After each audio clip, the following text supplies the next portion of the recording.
circle from all that's stressed. We trust the guardians, trust the guides, trust the open and what's inside. When the moon is high, it's time to fly. Open your mind, let it all unwind.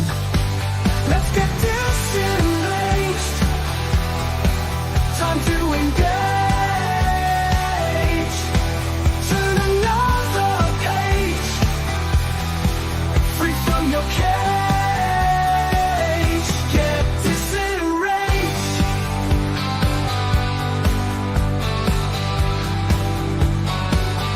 When you feel like you've had enough and the week was busy and tough, you need a break, you need some fun. You need to take time from the run. We'll blow your mind.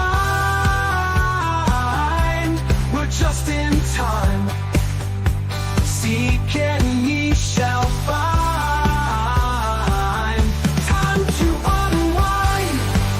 Let's get disenraged. Time to engage. Turn another page, free from your cage. Get disenraged. Aliens, ghosts, spirits in the shadows, spirituality, ultra reality, the Bible, the pagans, all the conspiracies, tarot, astrology, and alternate history. Open your heart to other possibilities and get disenraged. Time to engage. Turn another page, free from your cage. Get disenraged, disenraged, disenraged, disenraged, disenraged.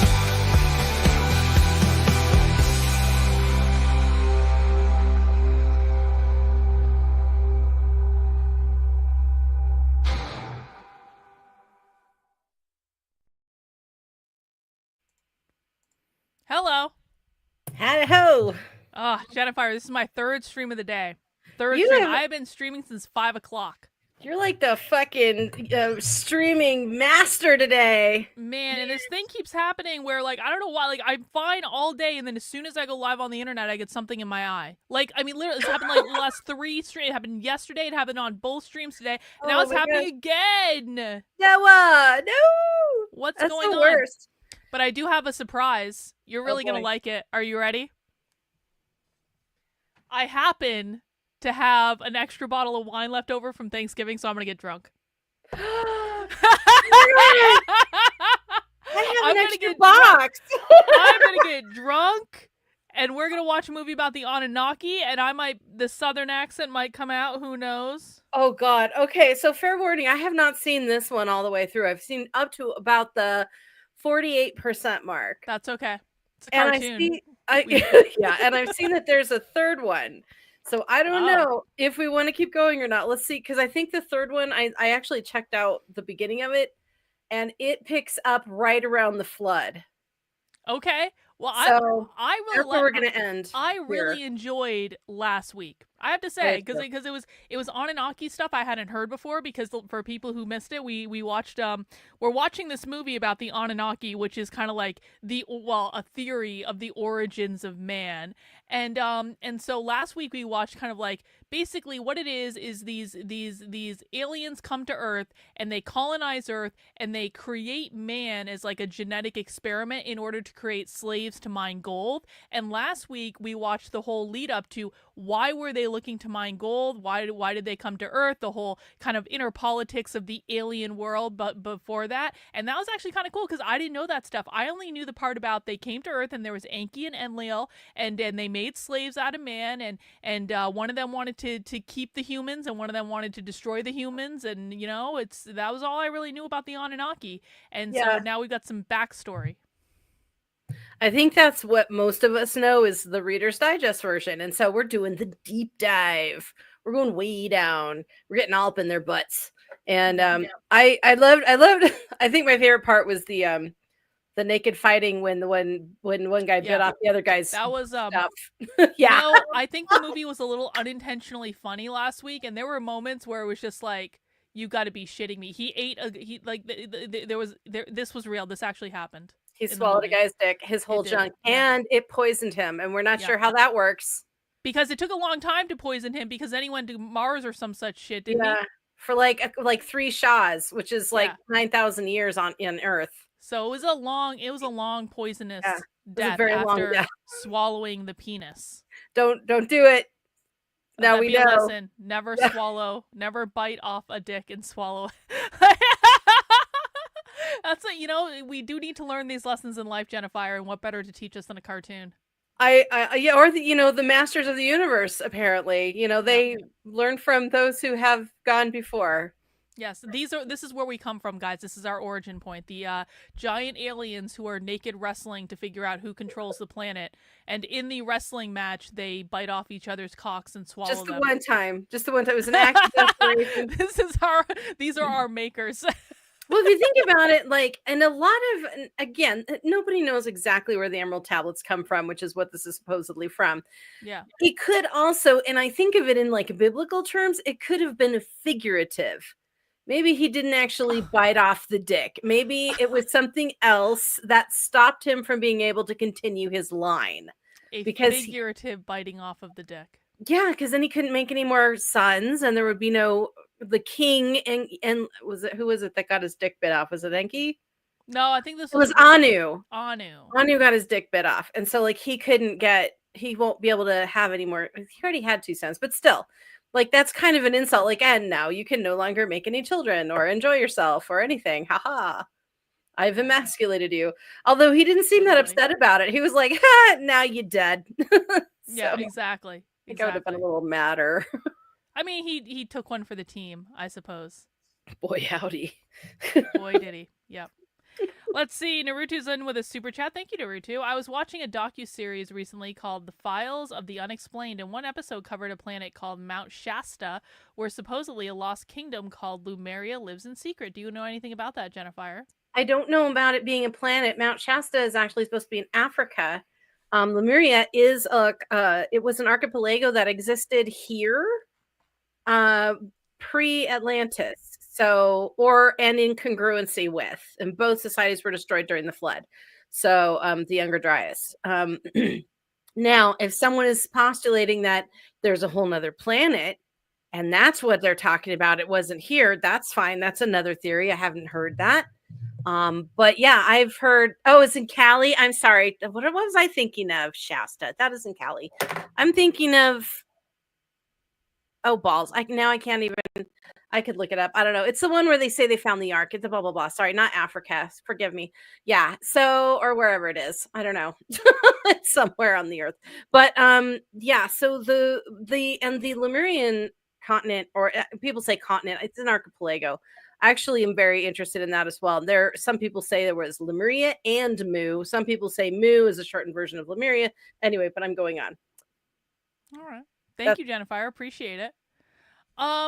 Do you have anything else you want to talk about before we dig into this movie? We got about 2 hours, so we got a lot of movie to watch. It's a long one, and I'm just fair warning. And if you feel like the thing is some of it probably could get skipped, but it's kind of tricky to find where and how long. Here's what I learned. I actually learned this yesterday because I was messing around with James's interview with trigonometry, and as soon as I started skipping, it was a part that we actually needed to listen to. Oh, okay. And then it takes more time to figure out, okay, where do I need to go back? It just let's just watch it. Yeah, we get more of that lineage thing, and who's begetting who, and all the ladies that volunteer to make human babies, and all of that gets a little dry, but it's still interesting in my mind. Maybe we can speed up to 2 times speed when they go into the begatting of the begatting. Yeah, it's very involved how they come up with humans. I was thinking it was more of a test tube baby situation, but they sort of did that and real live birth. They did implantation, so it kind of gets involved about who's getting pregnant by what. And I got totally lost in the science. I'm like, huh? because everything's about seeds of life and the juices and mixing the things, and it's very. I think it'll be very entertaining. I think I'm gonna drink some wine now because I'm gonna get ready I'm about for to it. open my bottle of champagne, but I just want to say, as we get into the movie, I just want to remind everyone: listen, no one has to believe anything. I don't think Jennifer or I are going to try to force our beliefs on anyone, but I do just want to remind people: oh gosh, why is this thing getting stuck in my eye? I hate when that happens. I do want to remind people that we do have, like, this is supposed to be a break. This show is supposed to be a break. We're not talking about politics. We're not talking about culture. We're not talking about the news. We're not talking about the fact that I have to get up early tomorrow to start streaming the Supreme Court hearing at 10 a.m. Which one? It's the gender one. They're arguing, like, against gender transition in front of the Supreme Court or something. So we're going to listen to the arguments tomorrow at 10 a.m., but we're not going to talk about that. Gabs is actually going to the hearing. She's flying to DC right now. I saw that. Yeah, I saw her post. Yeah. So we're going to listen to the oral arguments, but we're not going to talk about that right now because this is a fun show. And you don't have to believe anything on the show, and you don't have to agree, but I don't want any bullshit in the chat. I don't want any, I can't believe you believe this stuff, and you're not a Christian. I don't want to hear it. I don't want to hear it. Devil worshipping sinners, blah blah blah. This is just for fun. Let go. This is my time. You don't have to be here. And that's the way it's you. The door is open. You don't have to announce your departure. Okay, all right. Just for fun. It's for fun. We're allowed to watch things on the internet for fun, even if they're videos of channeling Hitler. We are allowed to be on the internet for fun. And I'm gonna open this bottle of wine and I'm gonna get drunk. You gonna get drunk, Jennifer? I don't know if I'm gonna get drunk. I have a lot on my plate this week, and I got drunk last weekend. Are you gonna get a healthy buzz? I probably will go healthy buzz. Yeah. Okay. Cheers. Cheers. Cheers. Cheers. I'm cheersing with the bottle because I haven't opened it yet. Open it with your teeth. Ah. All right, let's get this party started and learn some Anunnaki.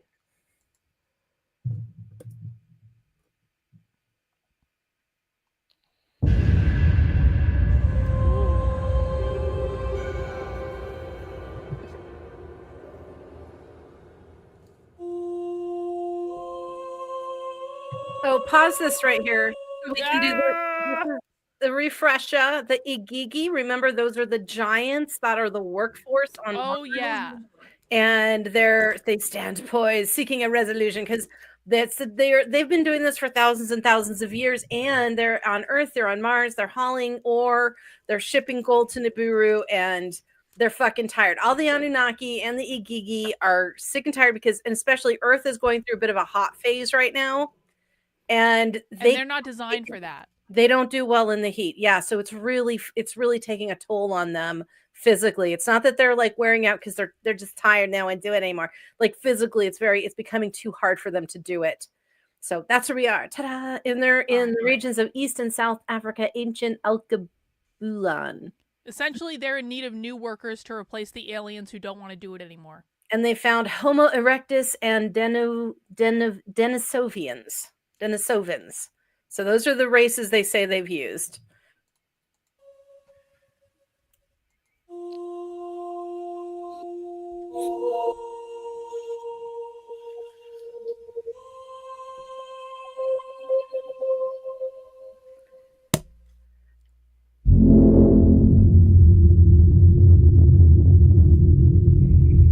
To create a primitive worker, we will fashion him by the mark of our image, said Enki to the Anunnaki leaders. The being that we need already exists. Thus Enki revealed the secret of the Abzu. The jungle steppe is where they reside. They know not dressing in garments. They eat plants with their mouths, and they drink water from lake and ditch. Shaggy with hair is their whole body. Yeah. Their head hair is like a lion's. With gazelles they jostle. With teeming creatures in the waters they delight.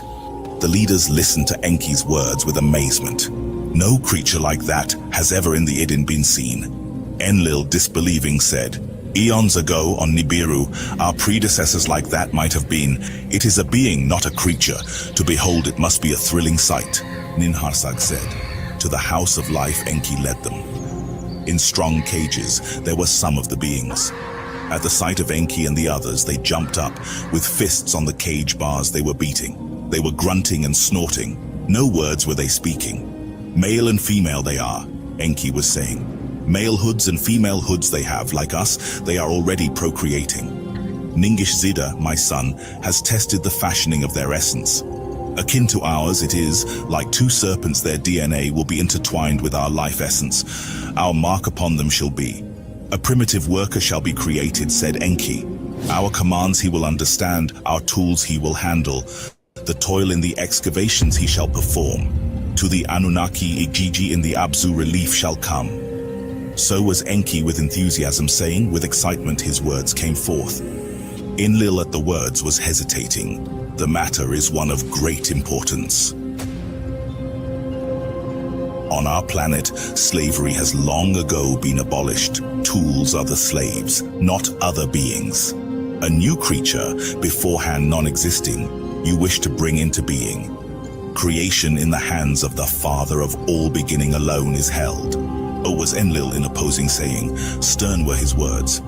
Enki to his brother responded, not slaves but helpers is my plan, the being already exists. To give more ability is the plan.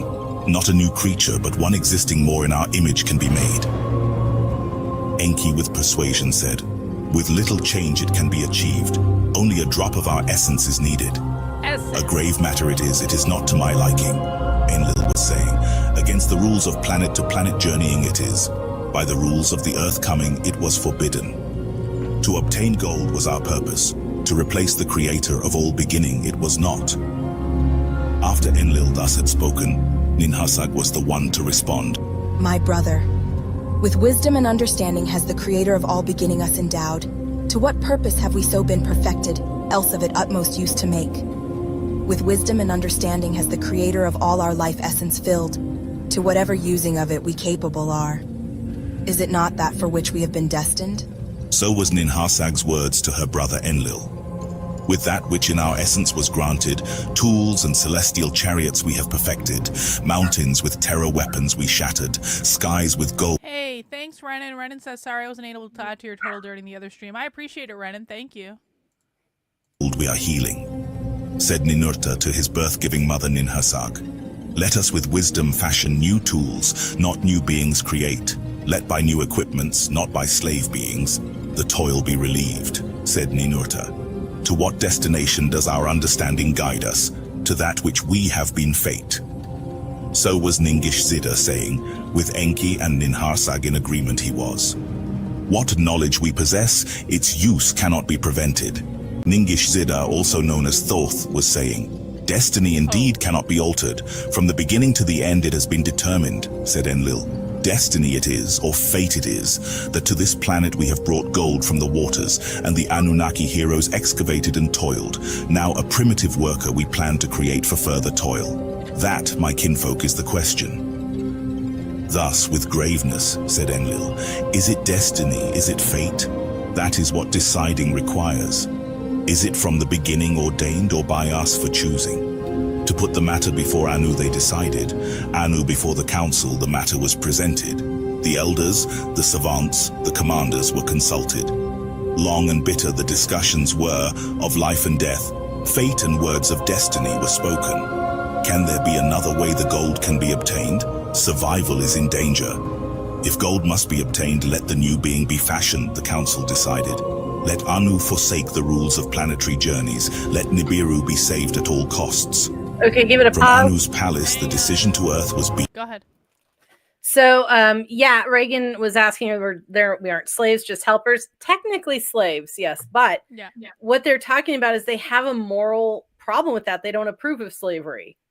So they're trying to find a way to excuse it in a politically correct way. Like, oh, they're just helpers. We're not like engineering a race to be slaves. We're just using the people that are here that will work better than we do.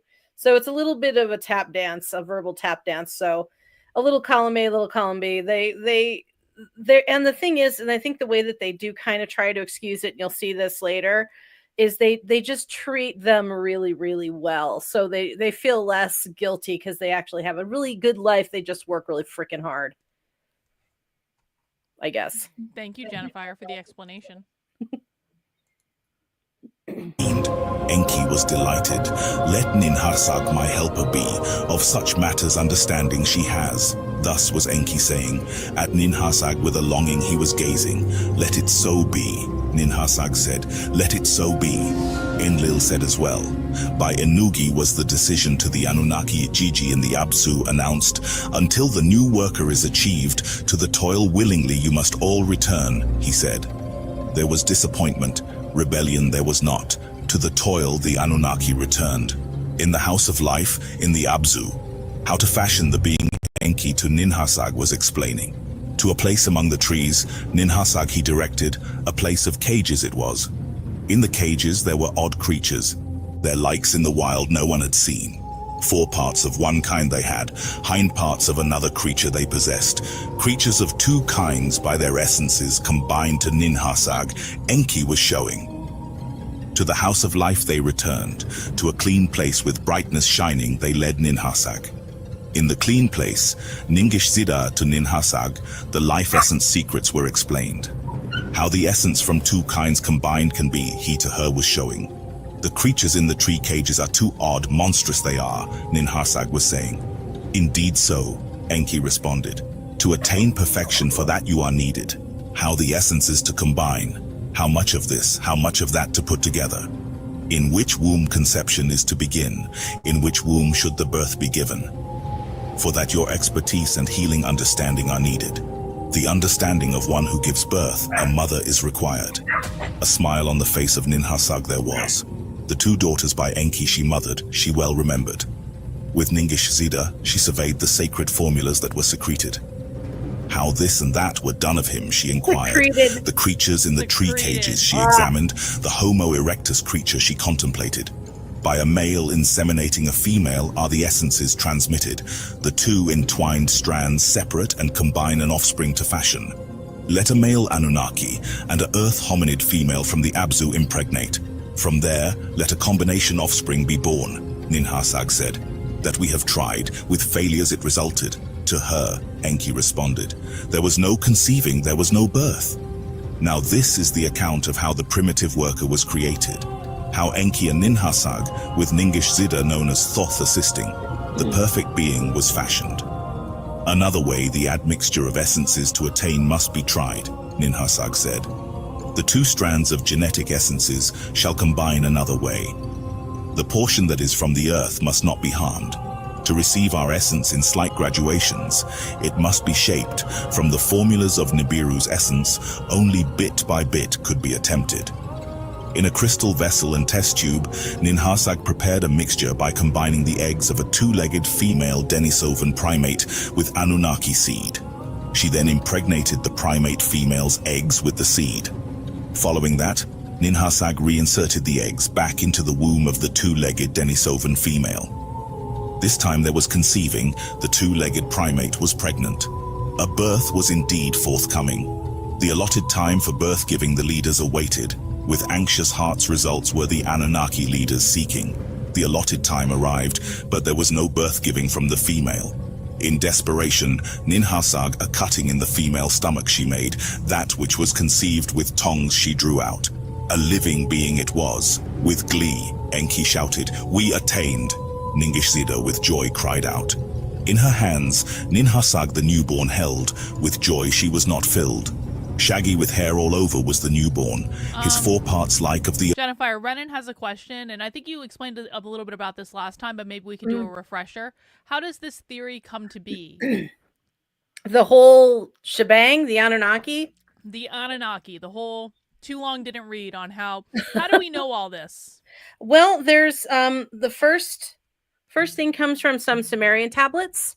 There are cuneiform tablets that talk about the Anunnaki are the actual names of the Sumerian gods. So some of their stories were about this, how a slave race was created, how the gods created man to work for them, and then they kind of gave them agriculture and intelligence and writing and math, and then they pieced out and said, we'll be back, goodbye. And they left. Like literally they say their gods left, but they'll be back. So that kind of seems to be a common theme with most deities, but that's one of the places. Then apparently this series of tablets called the Emerald Tablets was found, and were supposed to be the actual words or writings of Thoth, and about Enki, who was sort of Earth's champion. So it's just a lot of, and then there's a bunch of people who channeled it and who have done all kinds of spiritual things to try and find out direct knowledge instead of getting like looking at cuneiform and things like that. So it's many different things, but mostly the Sumerians, it comes from their deity, the cradle of civilization, if you will. Where did it start and why? Well, because of these guys. Cool. Thank you. The Earth primates were, his hind parts to those of the Anunnaki more akin they were. They let the two-legged female primate who was the mother be a newborn nurse, with her milk him to suckle. Fast the newborn grew, what on Nibiru a day was, a month on Earth was. Taller the imperfect Earth child grew, in the image of the Anunnaki. And if you think about it too, so another thing, when you were saying that, I was thinking about how like, so they left and they said they'd be back, but they haven't really been back, right? But like one of the things you talked about is like a year to them is what, like thousands of years or something like that? One Shah on Nibiru is 3,000 Earth years. So one Shah is one of their years because their rotation, they're way out past Pluto, remember? So they have a very big orbit. So we're talking about like just in general relativity terms, like they haven't been gone that long in their time. No. They've been gone like a year or two, right? Something like that in like human time. So it's not like, I mean, I don't know, maybe they will come back someday, but it's not like they've been gone for like 50,000 years or whatever. In their time, it's very quick. And they also, remember, they have very long lifespans. So they can live up to, I think it was like somewhere between 300 and 500,000 years is like a normal lifespan for them in Earth time. So we would be like growing bacteria in a culture for them. You know, so like you would watch it develop in like a week, all of a sudden it's a fully formed little bacteria society.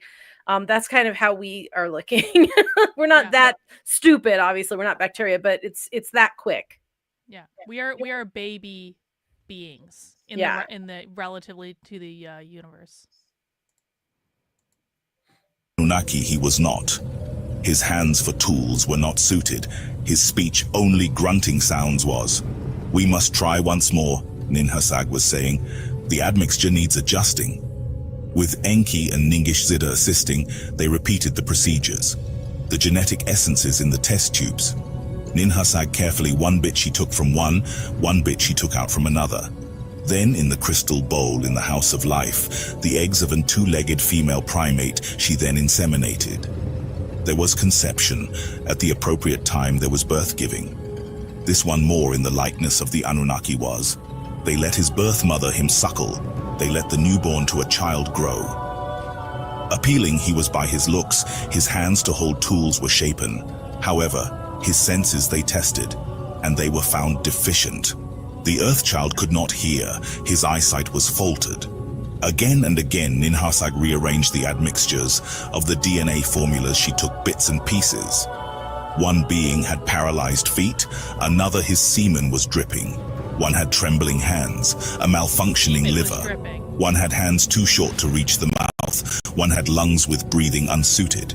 Enki, by the results, was disappointed. A primitive worker is not attained. To Ninhursag he said, what is good and is bad in this being, by trials I am slowly discovering. Ninhursag to Enki responded, to continue for success my heart prompts me. Once more an admixture she made, once more the newborn was deficient. Perchance the shortfall is not in the admixture, Enki to her was saying. Perchance neither in the female's oval nor in the essences is the hindrance. Of what the earth itself that the being comes from, perchance that is what is missing. We shall no longer use Nibiru's test tubes as the crystal vessel, we shall use the clay of the earth as the vessel. So was Enki, with great wisdom stated to his sister Ninhursag. Perchance of gold and copper is required as well. Thus was Enki, he who knows things, prompting her to use clay of the earth and copper as test tubes to hold the genetic mixtures. In the house of life, Ninhursag made the earthly test tube from clay of the earth and copper. As a purifying bath, she shaped the vessel within it to make the admixture. Go ahead. Notice the biblical parallel with how Adam was formed from the clay of the earth, and in their form, they're trying to get it to look a little more Anunnaki. They're gonna kind of look like us. So yeah, just saying, it's interesting. That's all. God made us in his image, Jennifer. And yep. In their image. Whoever gods were. Mm-hmm. Mixture. Gently into the earthly test tube the eggs of the female primate she put. The life essence from an Anunnaki's blood extracted she in the vessel then placed.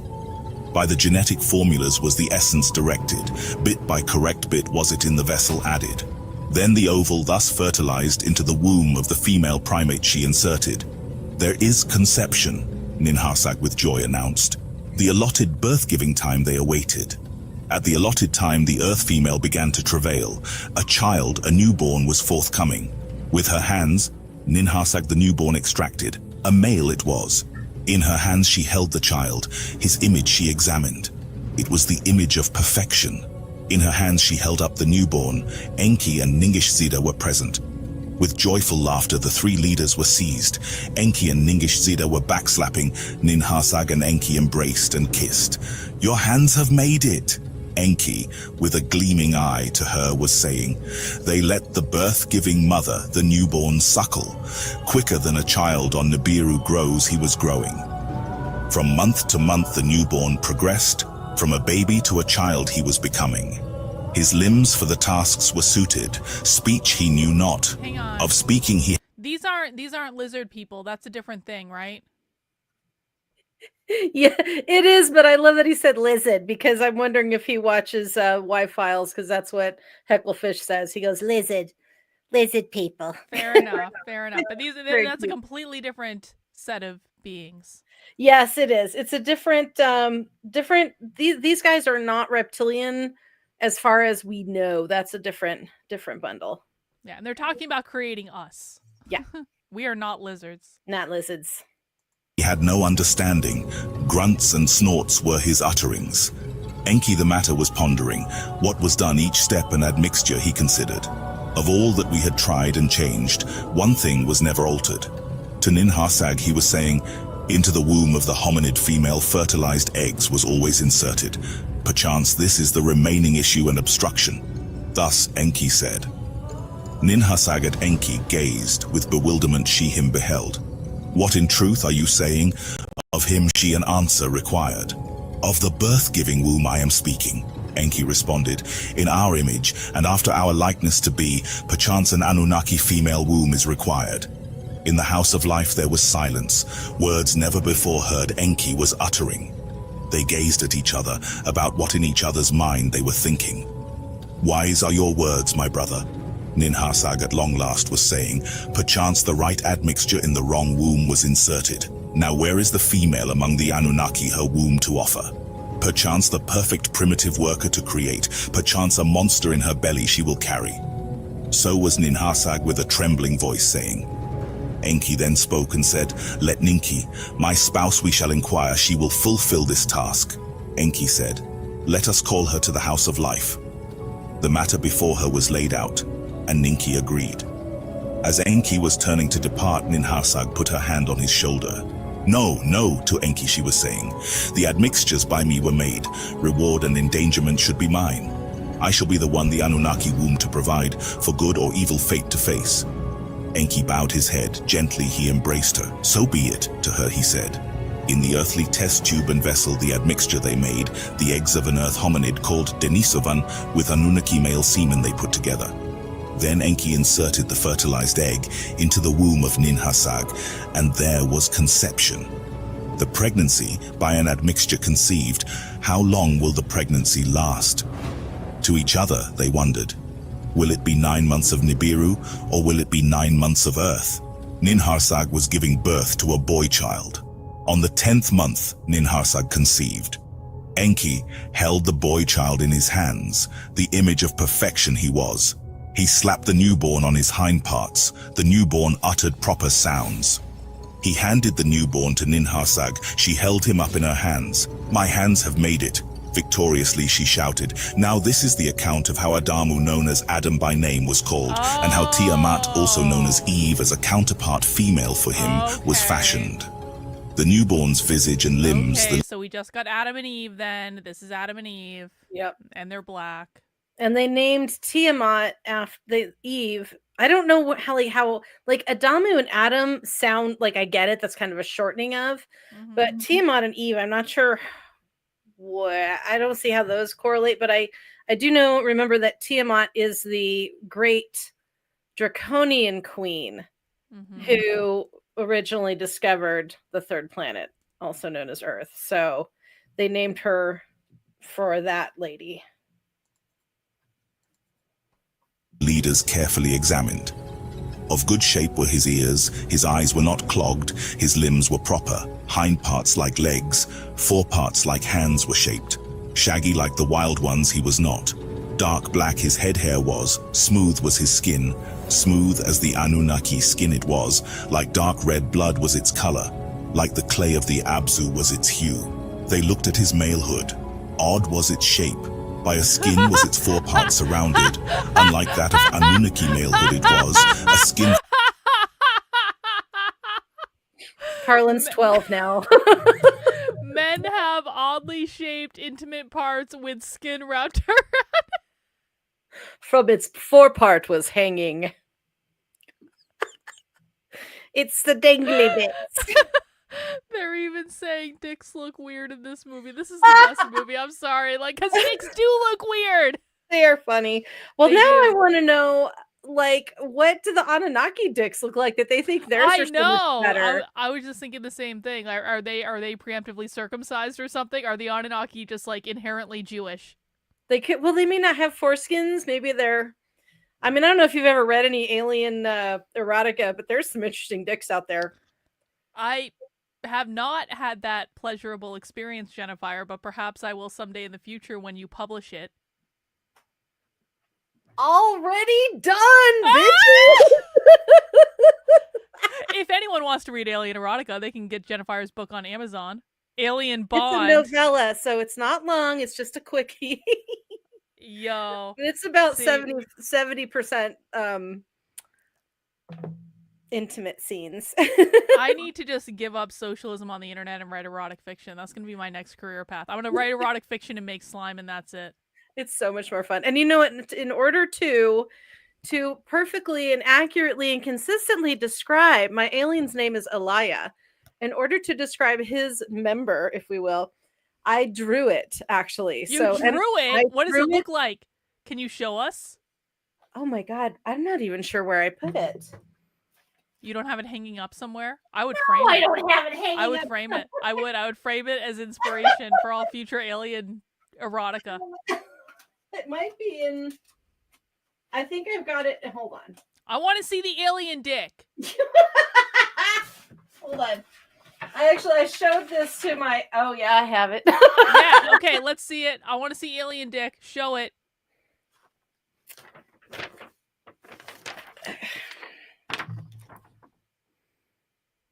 It's got a spiral. Yeah. That's got a spiral. And rib for her pleasure down here. Yo. Okay, that's acceptable. Fine. It also has energetic properties like this. This makes nice little pulsing. Oh, sensation. the head pulses. All right. Well, you know. His tongue is long and has a suction cup on it. Aliens! You have to come up with something. I can't believe you made me show that online. It literally screws you. It is a literal screw. They're supposed to be rings. It's not exactly a spiral. They're more like rings, but they are angled for easy. As like you have to, because like they're going to part water. They're angled to go in. Okay, Jennifer. Sorry, Right. girl. I'm telling you, there are some strange dicks out there in erotica. There's some. That is mild. I just want to say that I get accused of being sex obsessed all the time, and I don't even write erotic fiction yet. I'm not drawing penises or anything. I really should though someday. I really should. Why not? It's a lot of fun. You can come up with some crazy ass stuff, and people do, and it's a blast. Although I do actually take the time to put a real story and good characters in here, so it's not just just smut. No, it's not. I No. actually cared about how I crafted that story. Jennifer, did you see Destiny's penis? It was all over the internet the other day.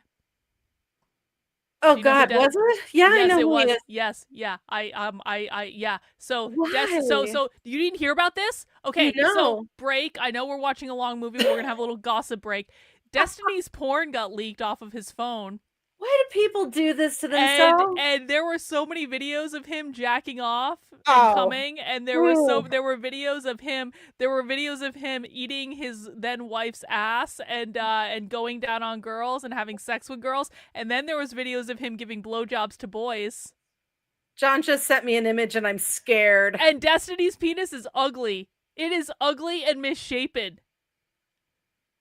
It is. You have to look at it. You have to look at it. It's Oh no, you sent me a ugly. screenshot of you looking at the alien.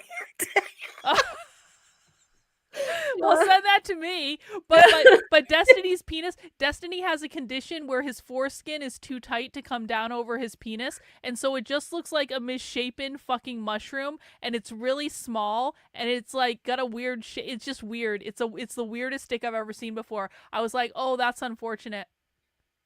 I've seen one that was perfectly smooth once. Yeah. That's weird. Very weird. It was very strange. That's weird. Yeah. I'm scared about the mushroom cap, but I mean, you know, if you're gonna record yourself, that's your prerogative, but don't send it to anybody for the love of God. That was the mistake that was made. Apparently he was sending it to like a 19-year-old OnlyFans person or something. I don't know what the fuck was going on or why it got leaked on the internet, but I have seen things I cannot unsee. Unbelievable. Well, now I really want to know what an Anunnaki dick looks like, because now I need to get that image of Destiny's penis up. I'm gonna look at my picture some more. You know what we need to do? We need to find a medium to help channel We're gonna channel the Anunnaki, be like, yeah. We have questions about the creation of civilization, but before we get into that, can we clear some things up? What does your dick look like? Show me your wiener. Can you just like deliver us a vision of what it looks like? Because we need answers. Okay, we watched a whole movie about this.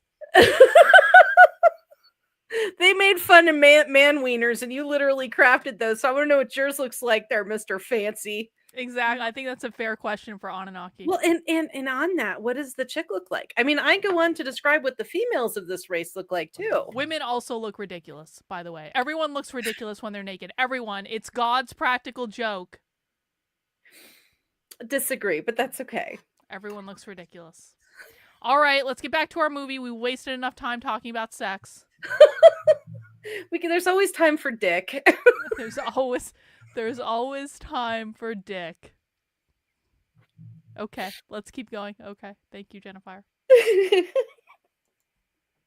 From its forepart was hanging. Let the earthling from us Anunnaki by this foreskin be distinguished. So was Enki saying. The newborn to cry was beginning. To her chest, Ninharsag closely drew him. Her breast to him she gave. The breast he began to suckle. Perfection we did attain. Ningish Zida, the son of Enki with elation was saying. Enki at his sister was gazing. A mother and son, not Ninharsag and a being he was seeing. A name will you give him? Enki inquired. A being he is, not a creature. Ninharsag cast her hand upon the newborn's body. With her fingers, his dark red skin she caressed. Adamu I shall call him, Ninharsag was saying. One who like earth's clay is, that will be his name. For the newborn Adamu a crib they fashioned. In a corner of the house of life they placed him. A model for primitive workers we have indeed attained, Enki said. Now a host of workers like him are deeply needed, Ningish Zida reminded his elders. A model indeed he shall be. As for himself, like a firstling he shall be treated. From toil he himself shall be protected by myself, and all the Anunnaki he is the first and most precious. His essence alone as a mold shall be. So was Enki saying. By his decree, Ninharsag was greatly pleased. What Anunnaki wombs the new fertilized eggs shall carry? Ningish Zida asked. The leaders then pondered. Ninharsag then offered a solution. From her city Shurubak, Ninharsag had her female healers and medical examiners summoned. The task required to them she explained. To the crib of Adamu she led them, the newborn earthling to perceive. To perform the task is not a commandment, Ninharsag said. Your own wish is the decision. The female Anunnaki assembled. 7 of them stepped forward. 7 of them the task was accepted. What? Let their names I for all just saw time. Grandma Nay's comment. I'm going through the comments. Can I get that Grandma silicone? Nase. Hang on. Can I get that in silicone? Can I? First of all, I have seen toys that look like that. there is actually. I'm trying to see how I can. Do I need to edit myself? There is a site. If you Google alien dildos, they're out there. We've actually thought. Really? Yeah, there's tentacles. There's barbs. There's devil licking ones. Yeah, Google alien dildos. They are a thing, and they are huge, and they sell out because women are freaky. But yeah, this was something because my my pro author group and I were talking about. We all got into writing alien porn for some reason, and a bunch of us were kind of coming up with different things. We're like, oh, we all have to get these made, and we'll sell them on our site. It's real. It's real. Yes. Underworld myth. What? They're dildos. There they are. Yeah. Hang on. Let's just go to the best sellers. What the fuck? Yeah. Wow. I told you, mine was mild. Mine was. Were you inspired by any of these, Jennifer? I didn't know these existed at all until I had already drawn that. Huge, bruh. The dildo of Poseidon? Wow. Oh god, that has things that comes out of it. What is this? It doesn't even have any like taper or anything. Well, maybe that's the front view. That one looks like yours. What the fuck? Oh my god.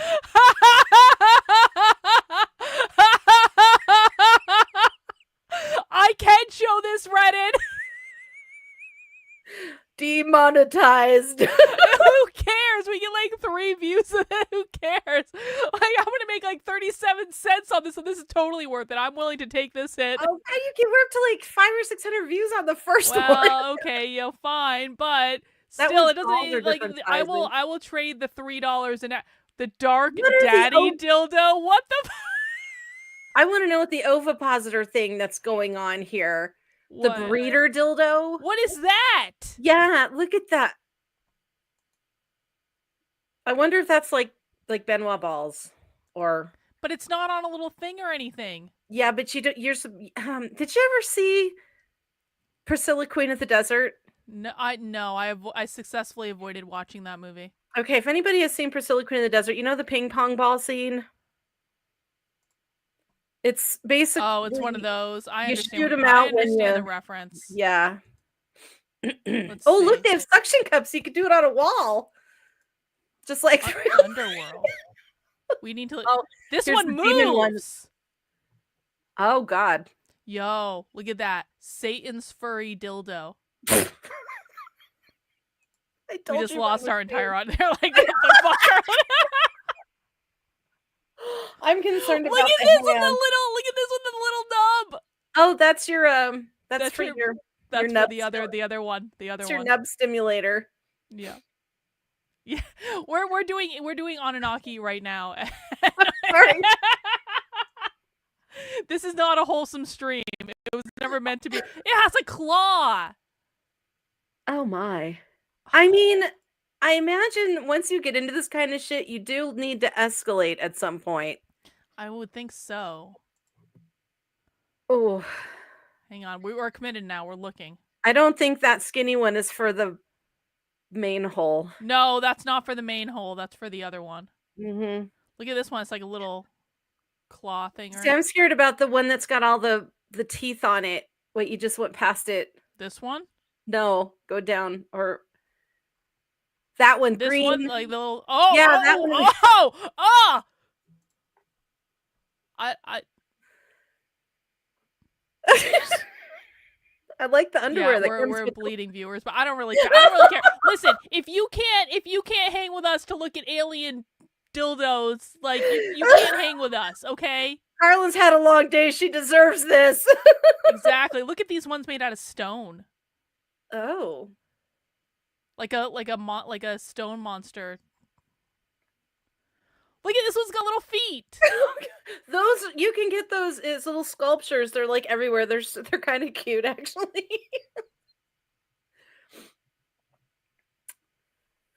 My, oh my. All right, all right, all right, It just all right, keeps all right. going. All right, hang on. I want to go back and I just want to look at the mystical ones. Oh, there's mystical ones. Oh, Or mythical. mythical. Is there a unicorn dildo? I mean, Yep. these are all really Cosmic unicorn dildos, aren't they? dildo. Yeah, There okay, we that go. is what. Galactic Okay, Hound. all right. Why not? Cosmic. I'm really loving the Whoa, underwear. it's got a horn. Look, there's in the shape of a tongue. I can't imagine. I mean, I don't know if people actually use these or if they're like gag gifts. I mean, some of them are kind of very pretty sculpturally if you just look at it artistically. Yeah, they're very artistic, Jennifer. You should display them on the mantle above the fireplace. It's Bag of Dicks Night, says Jeez. It's true. Glow in the dark. Why not? This is crazy. What is this? That might be for a guy. Yeah, It's a looks like sheath. it looks like Yeah. for a guy. Green worried about ogre. The hatching egg looks a little upsetting. I don't want to think about that. That might be a butt thing. Yeah, I think so. Okay, we got one more page. One more. That's it. Okay, we're done. We're not looking at dildos anymore. We're done.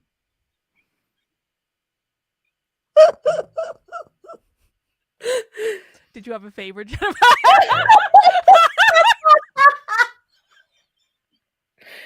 I don't even know. I'm just gonna. You weren't expecting that, were you? Mm-mm. I didn't. It's full of surprises. This is why we do this, people. We all need a laugh. It's only Tuesday. It's already been a long Everyone week. settle down, okay? Everyone settle down. Who doesn't look at a website full of alien dildos with friends? Honestly, if you can't do that.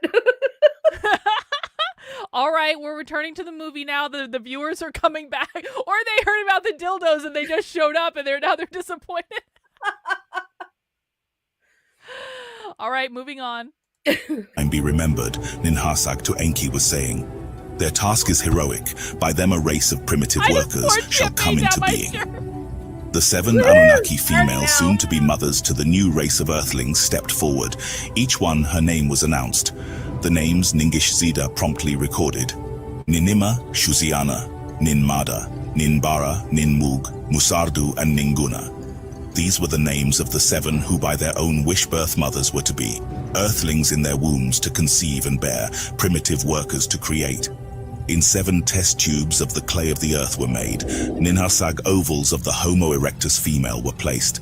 The DNA of Adamu she extracted, bit by bit in the test tube she inserted. Then in the male part of Adamu an incision she made, a drop of blood to let out. Let this a sign of life be, that flesh and soul have combined, let it forever proclaim. She squeezed the male part for blood, 1 drop of blood in each vessel to the admixture she added. In this clay's admixture, Earthling with the Anunnaki shall be bound. Thus was Ninharsag saying, an incantation she was pronouncing. To a unity shall the 2 essences, one of heaven, one of earth, together be brought. That which is of earth, and that which is from Nibiru by a blood kinship, shall be bonded, Ninharsag announced. Her words Ningish Zida, known as Thoth, also recorded. In the wombs of the Anunnaki birth-giving heroines, the fertilized eggs were inserted. Their conception, with anticipation, was the allotted time counted. At the allotted time, birth-givings were occurring. At the allotted time, 7 male earthlings were born. Their features were proper, good sounds they were uttering. By the heroines they were suckled. 7 primitive workers have been created, Ningish Zida was saying. Let the procedure be repeated. 7 more the toil to undertake. My son, to him, Enki responded. Not even 7 by 7 will be sufficient. Of heroine healers too much is required. Forever their task this way shall be, said Ningish Zida.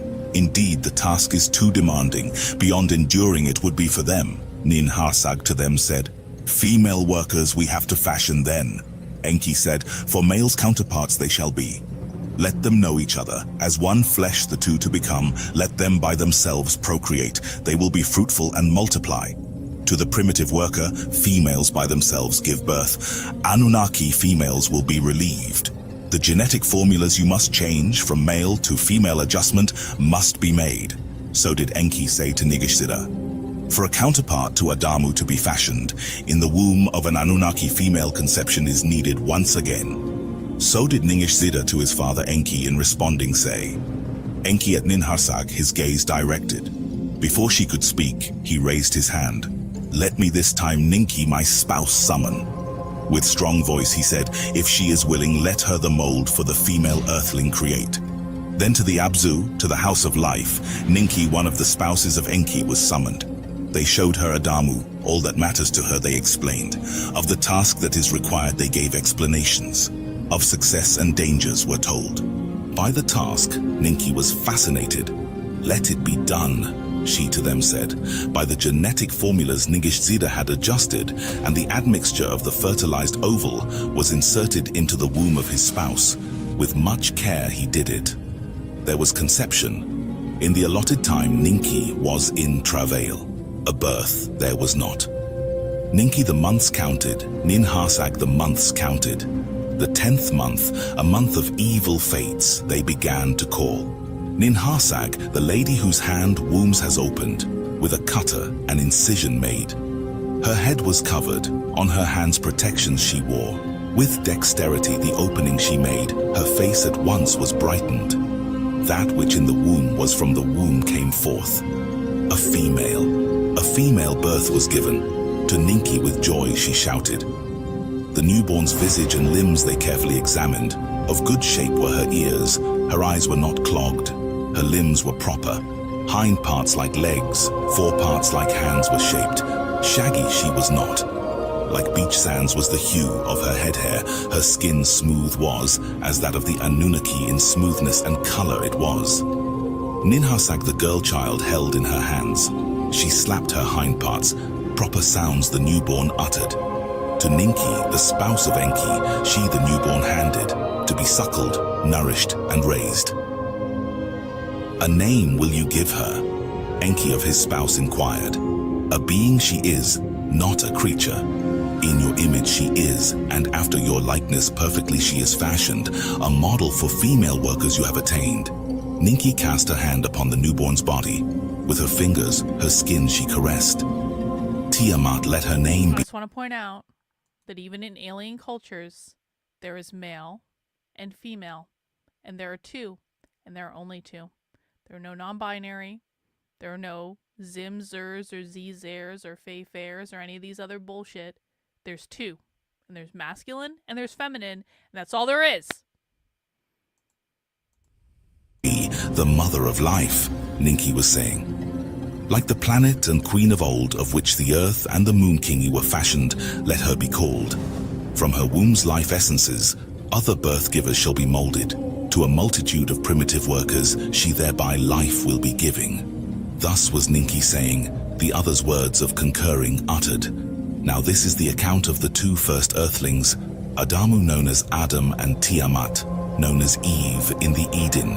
After Tiamat in the womb of Ninki was fashioned, 7 vessels of the clay of the Abzu Ninhursag placed the eggs of the two-legged ape woman. The life essence of Tiamat, also known as Eve, she extracted. Bit by bit, in the test tubes she it inserted. In the test tubes of the earth of the Abzu, Ninhursag made the admixture. Incantations as the procedure befits she was uttering.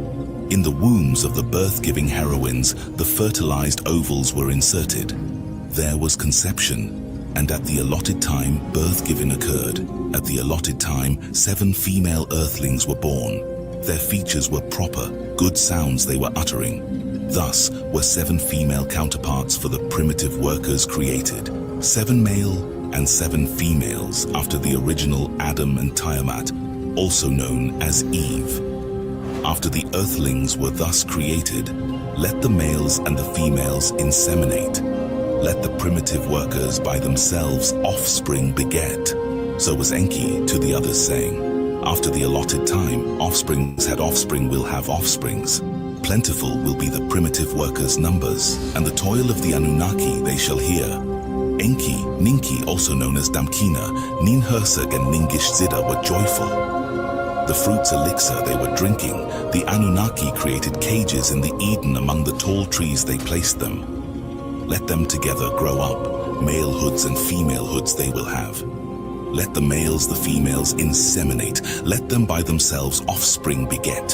So were they to each other saying, as for Adamu and Eve, from the toil of the excavations they shall be protected. Let them reside in the best part of the Eden to showcase the other Anunnaki there in our handiwork on display. So was Enki to the others saying, with that the others did concur. To Eridu, in the Eden, the city of Enlil, Adam and Eve were taken.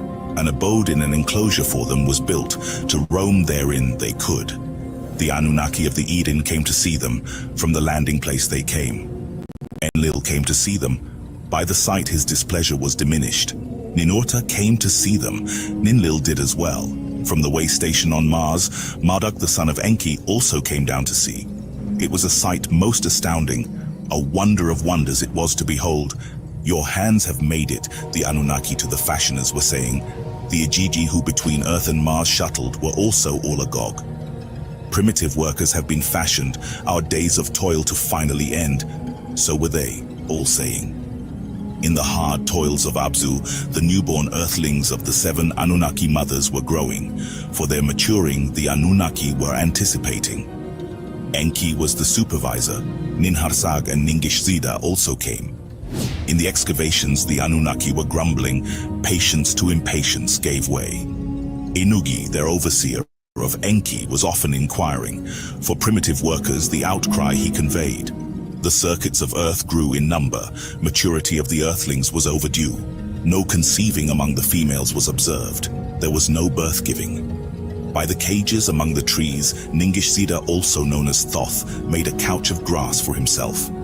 Day and night, the earthlings he was watching, their doings to ascertain. Indeed, he saw them mating. The males and the females were inseminating. Conceiving there was not. Birth-giving there was not. Enki, the matter deeply pondered. The creatures once combined he contemplated. None, not one of them, had offspring begotten. By 2 kinds combined, a curse has been created. Enki to the others said. So the newly created humans can't procreate? They're sterile. Oh, they couldn't possibly known that, could they? Well, I mean, it's kind of a learning curve. They've never done this before. So, but yeah, for some reason they came out sterile. So they had to figure that out. All right, well, that's a problem. Mm-hmm. Let us examine the genetics of Adam and Eve, said Ningishzida. Their DNAs bit by bit to be studied. What is wrong was to ascertain. In Shurubak, in the House of Healing, the essences, which are the genetics of Adam and Eve, were contemplated. With the life essence of Anunnaki males and females, they were compared. Like 2 entwined serpents of the DNA strand, Ningishzida separated the strands. Arranged like 22 branches on a tree of life were their chromosomes. Their bits were comparable to the Anunnaki, the images and likenesses they properly determined. 22 they were in number. The ability to procreate they did not include. Another 2 bits of the essence in the Anunnaki present Ningishzida to the others showed. 1 male, 1 female. Without them, there was no procreating. So was he to them explaining. In the molds of Adam and Eve, in the combining they were not included. Ninharsag heard this and was distraught. With frustration was Enki seized. The clamor in the Abzu is great. Mutiny is again in the making. So was Enki to them saying, primitive workers must be procured lest the gold extracting shall cease. Ningishzida in these matters learned of a solution. To his elders, Enki and Ninharsag, in the House of Healing, he whispered. All the heroines who Ninharsag were assisting were sent away. They locked the door behind them. The 3 with the 2 earthlings alone remained. Upon the 4 others, Ningishzida, known as Thoth, utilized a sleeping agent and caused them all to descend into deep sleep. The 4 he made unfeeling. From the rib of Enki, the life essence he extracted. Into the rib of Adam, the life essence of Enki he inserted. From the rib of Ninharsag, the life essence he extracted. Then into the rib of Eve, the life essence he inserted. Where the incisions were made, the flesh thereon he closed up. Then the 4 of them by Ningishzida were awakened. It is done, he proudly declared. To their tree of life, 2 branches have been added.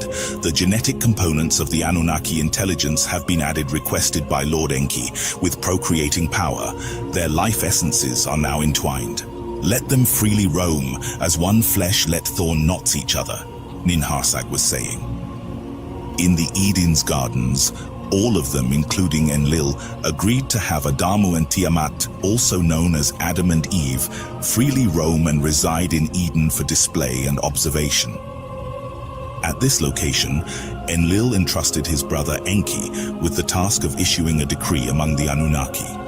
The directive was clear. The newly created beings were never to discover the truth about their engineered origin. To the primitive workers, these beings would be revered as their Lord and God until their last breath. Enki and Enlil solemnly agreed to this oath while walking with Adam and Eve in the gardens. Adam was assigned strenuous tasks within the confines of Eden. That is the hidden knowledge there. Yeah. Well, and also, I don't think that these newborn humans would have been able to understand, either. But it's just easier and simpler to say, we're gods, you're not. So. With guards stationed at the western and eastern boundaries of the garden. Enlil decreed that neither gods nor earthlings were permitted to enter or leave without authorization from Enki or himself, punishable by immediate execution on sight. Enlil desired close surveillance of the new beings. Their physical similarities were of no concern to Enlil. Rather, it was the essence within them that troubled him, a potential rival to his own and a disrespectful act to his ancestors. In contrast, Enki held a different perspective on the Earthlings, recognizing great potential in these beings born from other Anunnaki heroines, including his sister Ninharsag.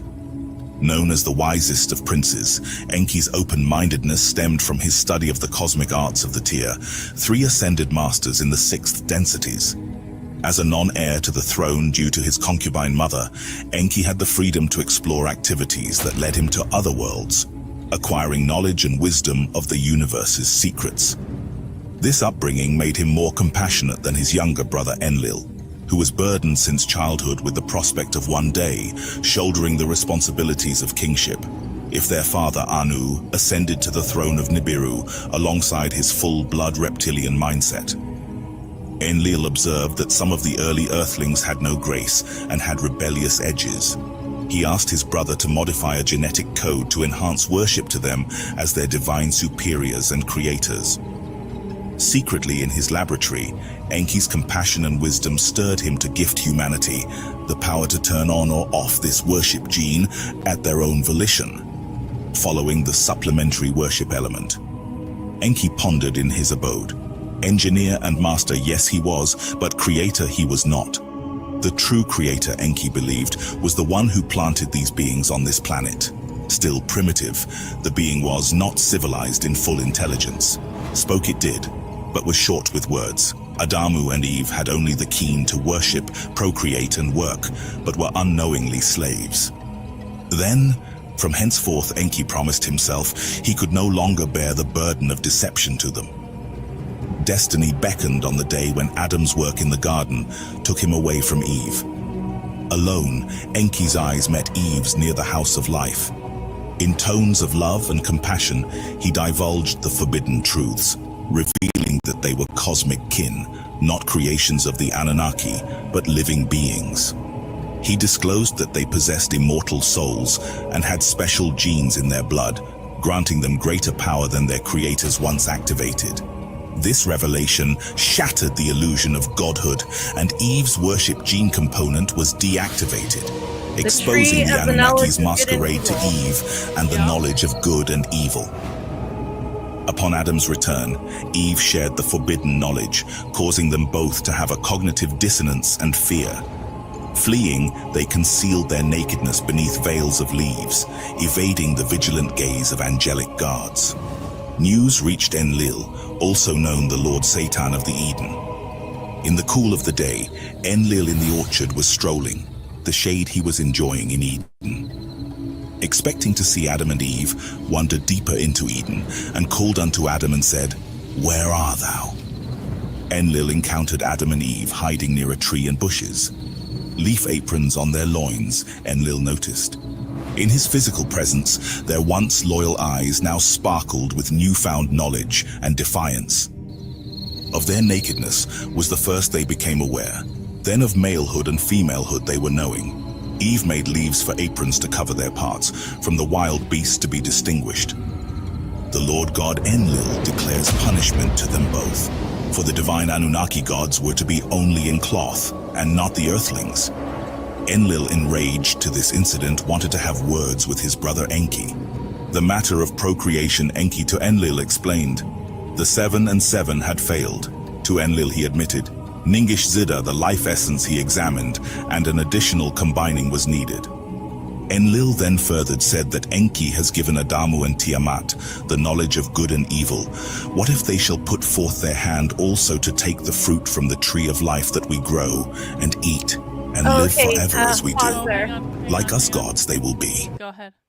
So first of all, Enlil is the one who came looking for them. Remember in the story of the Garden of Eden, how God is walking, he looked for Adam. And one thing, and Adam they were hiding essentially. And one of the things that's interesting is in the Christian version, you would have an all-knowing, all-seeing God. Why did he have to walk and look for him? Some say, oh, it was a test. You know, he knew where they were, but he was just waiting to see if they would if they'd be honest with him. But in this version, we've got Enlil coming out and looking. And it said really quickly that he was also known as Lord Satan, Satan. I noticed that, yeah. Yeah, I don't know about that. I have never heard. I know that Enki is one of the gods that gets turned into Satan, as we kind of learned during our discussion of the invention of Satan. But anyway, he's coming out and saying back in episode 1, the Anunnaki brought, their sister, Nishatsat or something like that, brought with her a fruit of life or food of life or a tree of life. And it's a tree that kind of heals you. It's a medicinal. It's super, super powerful. And it also kind of keeps them healthy and young. And so she brought that with her. And now this is what they're talking about. What if they decide they want to eat that and they're going to be more like us than they would be human? And so, see, it says, and eat and live forever as we do, even though they don't technically live forever. So that's kind of like what the whole thing in the Bible was if you eat this, you will surely die. But that's a lie. They were trying to hide how important and good this fruit was.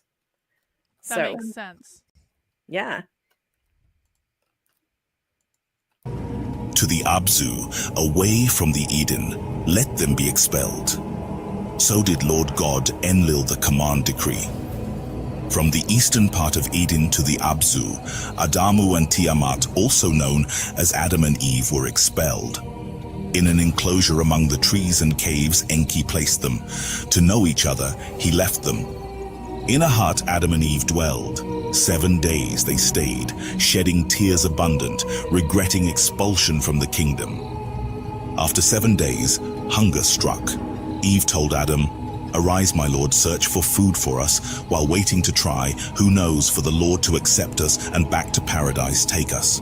So Enlil After sent 7 them out of days, Eden, so they Adam don't arose, find went to Hang on, what was that? Enlil sent them out of Eden so they don't find the tree of life, because the tree of life is growing near the what did they call it? The place where they do all their science and their medical experiments and their genetic engineering, and their sister works there, and it's like the Hall of Life or something like that. And Eden is right outside there, and the tree is there. And Enlil is like, we can't let him get a hold of that. Thanks for blowing the truth there, brother Enki, but we can't let them have this fruit, so they need to go. So he expelled them.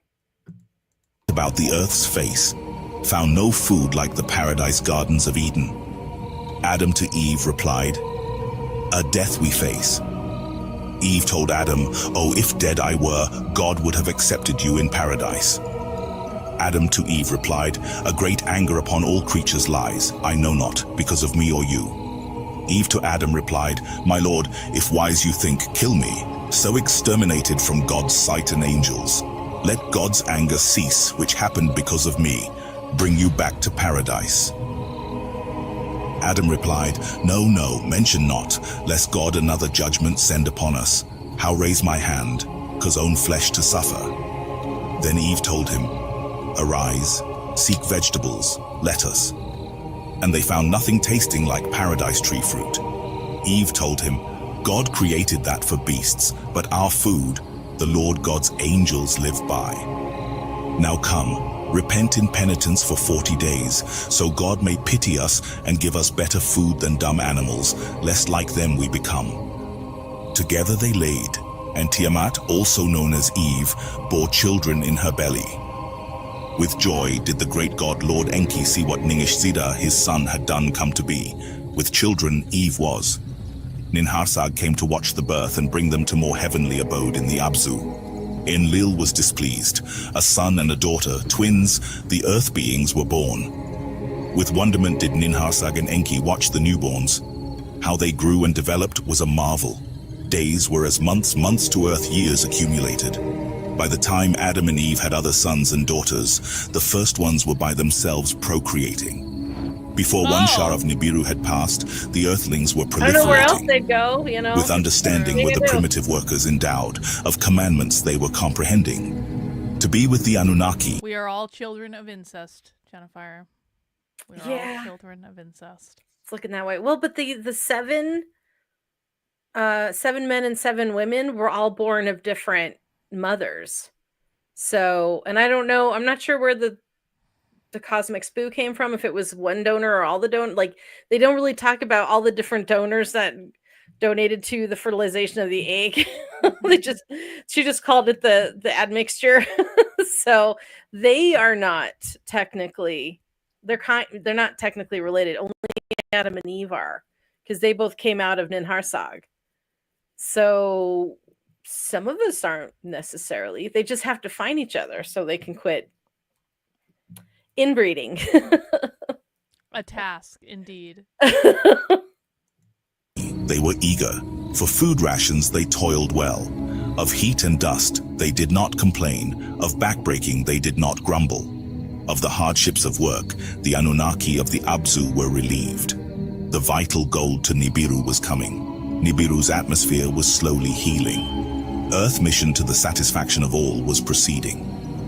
Among the Anunnaki, those who from heaven to earth came, there was also espousing and procreation. The sons of Enlil and Enki, from sisters and half-sisters, from healing heroines, took spouses. To them on earth, sons and daughters were born. Though I really want to go to Egypt. Side note.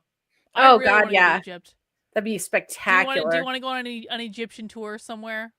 We're going to the pyramids. We should really do that. Yeah, I really would love to see. Husbands can come too, and they can hang out together, and then we can go and do, like, you know, rituals and things like that. You'll find my husband in the refrigerator because he does not do well in heat. They can hang out and do guy things. There you go. Yeah. There's actually, because I researched the Giza Plateau and the hotels there and stuff for the 3rd installation of my trilogy. There's a place there that's got this really gorgeous, huge pool. They have gambling there, and the pool has like an actual beach. They actually put sand on it. Really? A white sand beach, and it's right by the Giza Plateau. But there's gambling, there's buffets, there's 5-star restaurants. It looks like it's probably way too expensive, but it looks so cool. I'm like, just go there for like a night. I mean, oh man, I've been looking at like so I've been like, I'm dying to go on a cruise. I haven't been on a cruise in so long, and I love cruises. And so I've been looking at like you know, Egyptian things where it's like you maybe stay in Cairo for a couple days, and then you go like down the Nile or whatever, and do Luxor and like all this stuff. And I'm like, I want to do it so bad. I've always wanted to go to Egypt. I think I had multiple past lives in Egypt. I think I was a high priestess in Egypt at some point.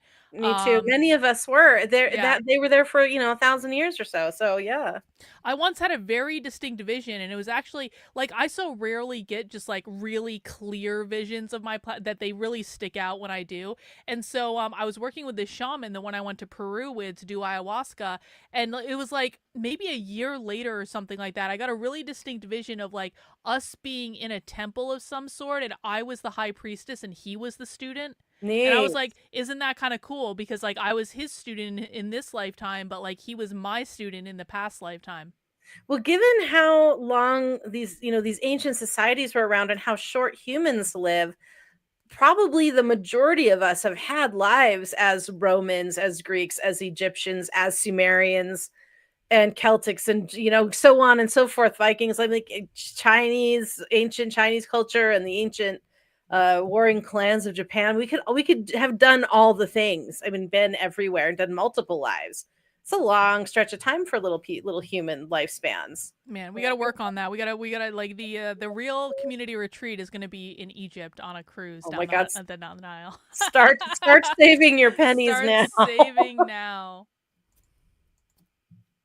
By the life cycles of Nibiru were they endowed, by Earth cycles were they quickened. Who on Nibiru in diapers would still be, on Earth became a child. Who on Nibiru began to crawl, when on Earth born was running around. Special joy there was when Tunana and Ningal twins were born. A daughter and a son they were. Inanna and Utu by Ningal they were named. They were the grandchildren of Enlil. With them, a third generation of Anunnaki on Earth was present. For the offspring of the leaders, tasks were allocated. Some olden chores were divided. Easier among the offspring they were made. To the olden chores, new tasks were added.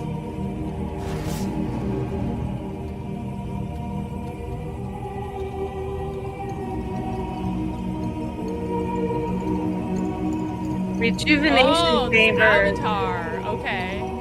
No, I mean I'm thinking of like Stargate. Stargate. Okay, that makes sense. Okay, I gotcha. Sarcophaguses. Yeah, that makes sense. Oh, they were aging more quickly on Earth than on there. That makes sense, though, too. Upon the Earth, the warmth was rising, vegetation flourished, wild creatures overran the land. The rains were heavier, rivers were gushing, abodes repairing needed. Upon the Earth, the heat was increasing, the snow-white parts to water were melting. From the depths of the Earth, volcanoes were fire, and brimstones belching, the grounds were trembling, each time the Earth was shaking. In the lower world, the snow-white-hued place, the Earth was grumbling. At the tip of the Abzu, Enki a place for observing established. To his son Nergal and his daughter Ereshkigal, command thereof he entrusted. A thing unknown, an untoward thing thereunder is brewing. Nergal said to his father Enki, in Nibru-Ki, the place of the bond heaven-earth, Enlil the heavenly circuits was he watching. By the tablets of destiny's celestial motions he was comparing. There is turmoil in the heavens. Enlil to his brother Enki said. From the planet Mars, the place of the waystation, Marduk to Enki, his father, was complaining. Strong winds are disturbing, annoying dust storms they are raising. So Marduk to his father, Enki words was beaming. In the hammered bracelet, turmoils are occurring. Upon the earth, brimstones from the skies were falling. Violently the earth they approached. Into flaming fires in the skies they were bursting. In a clear day, darkness they were causing, with storms and evil winds raging around. Like stony missiles, the earth they were attacking. Kingu, Earth's moon, and Mars too, by these havocs were afflicted. The faces of all three with countless scars were covered. Enlil and Enki to Anu the king, urgent words were beaming. Nibiru's savants they alerted, the earth and the moon and Mars, a calamity unknown we are facing. From Nibiru the savants were responding, their words the leaders' hearts were not calming. In the heavens, the family of the sun were taking stations. In the heavens, glorious dwelling places were abandoning. Toward Nibiru from the celestial deep, a monstrous demon maid appeared over the solar system. A monster once to Tiamat's host belonging, by the celestial battle fashioned, from the celestial deep made its way. By Nibiru was it from slumber awakened. From horizon to the midst of heaven like a flaming dragon it was stretched.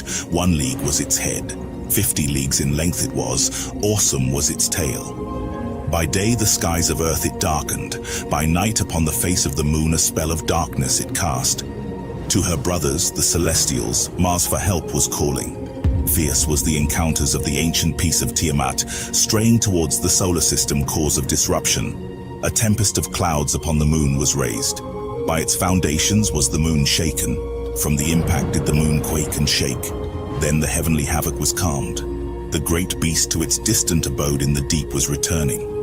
Mars its dwelling place did not abandon. The stony missiles upon the Earth and Mars ceased their raining. Enki and Enlil with Marduk and Ninurta gathered, a surveying of the havoc they undertook. The foundations of the Earth Enki surveyed, of what its platforms had befallen he examined.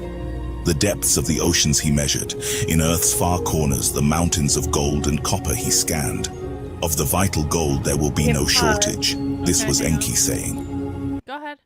I think this is describing, remember how we talked about the hammered bracelet is like the meteor kind of band that is between Mars and Earth? Yeah. And that's one of the things they said their ships couldn't pass through. They had a hard time because and what happens is Earth's rotation every September through November, like we're going through it right now, goes through the meteor band. And it's so we get really, beautiful meteor showers and stuff. But it is from that band that the huge meteor that killed the dinosaurs happened. And there are other events. That's where I saw a meteor in Arizona, a meteor crater. So did I. I saw the same one. Yeah. That's so cool. It's cool because it's in the past. But if that should happen now, we'd all be dead.